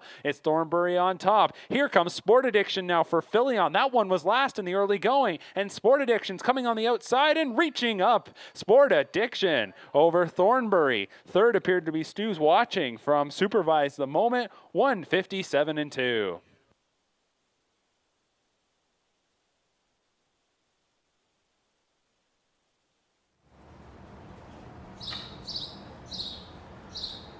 Well, an interesting 14th and final, to say the least, and with the horse on the front letting go on the final turn there, really caused a lot of confusion in behind, and unfortunately getting the worst of it was Silk Road Smash, the horse that we were looking to see come back and maybe step up the time here today, and we weren't really sure what to expect.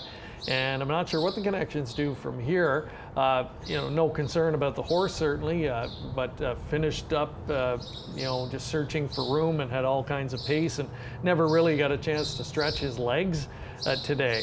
So yeah, it'll be interesting to see if they drop in the box. I suspect they probably will, but time will tell. Sport Addiction, though, an impressive effort. Handled conservatively, taken to the back here, and good back half speed to sweep the field for the victory. Yeah, came around them, and did so well. But I'll tell you one thing, Greg, as a horse player, I get excited after seeing a treble trip like that. It's going to be real hidden in the program. You're not going to really see, what kind of a trip the Silk Road Smash got there when you read the program page. So first time out for him, if they do drop him in the box, I'll be hoping that a lot of people may take a look at that line and think it wasn't very good, when in actuality it was rock solid. Yeah, and you know what? Back in our younger days, it would have been even more so. But now, the fact that hundreds and hundreds of people are watching these races online today, and will have seen that firsthand. It won't be as hidden as it once would have been. But you're right. Yeah, if you just pick up a program next week, it looks at first glance like the horse didn't fire or whatever the case may be, and no, he was raging with pace, just absolutely nowhere to go. And I think at a certain point, driver James McDonald realized, hey, nothing's going to open up here, so it is what it is, and just one of those things, and kind of a strange set of circumstances in the finale. But the Sports Writer Colts 1-2 in our 14th and final.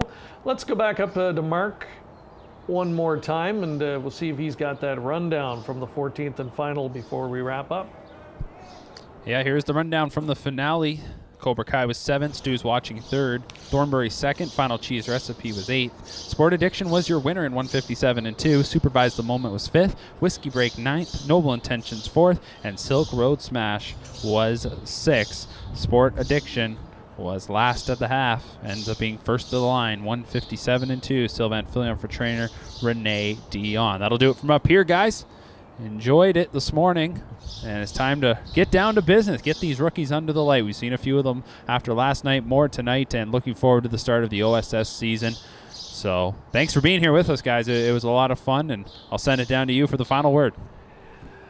Thank you, Mark. Great job as always, and I know he'll be busy this weekend. We'll see Mark when we join you for our next COSA TV live broadcast, and that'll be coming up a week from Sunday from Clinton Raceway with this year's edition of the Kin Pace. Greg Blanchard and Robert Reed Jr., we've been on the desk with you here throughout the day. Robert, just your quick thought, your overview of the day, and what impressed you the most? Well, I thought there was some real nice horses throughout the day. I would say most impressive, though, I'm going to have to go back to Lions Lou again. I mean, I'd love to go with one of the Ontario sired horses, but Lions Lou, a really impressive performance. Also, we saw Macho Martini's little brother turn in a good one as well. Looking forward to see him make his debut. That's Drinks at Home. I can't wait to see him and what path they take for him, probably to the OSS Gold after that performance. Yeah, I would think so as well, and I concur in your assessment. Lions Lou, really impressive effort, 53-4, and the fastest 2-year-old winner of the season so far here. We couldn't let you go without asking you to put your handicapping hat on for tonight, because we have some viewers today that I'm sure will be tuning in and playing along tonight from home. Something to think about tonight on the Mohawk card. Is there a horse you like or a particular wager? Yeah, absolutely. Well, you know what? We're going to get kicked off real early in the card at Mohawk Park tonight. It's a busy night for me. I've handicapped all 11 cards in the Horse Players Journal at Mohawk Park. My best bet, though, is in the first race, number 2, Rendezvous. No chance last time. Came home in 54-1. I think that she finds the winner's circle for the second time in 3 starts tonight with Louis-Philippe Blas and Meg Crone.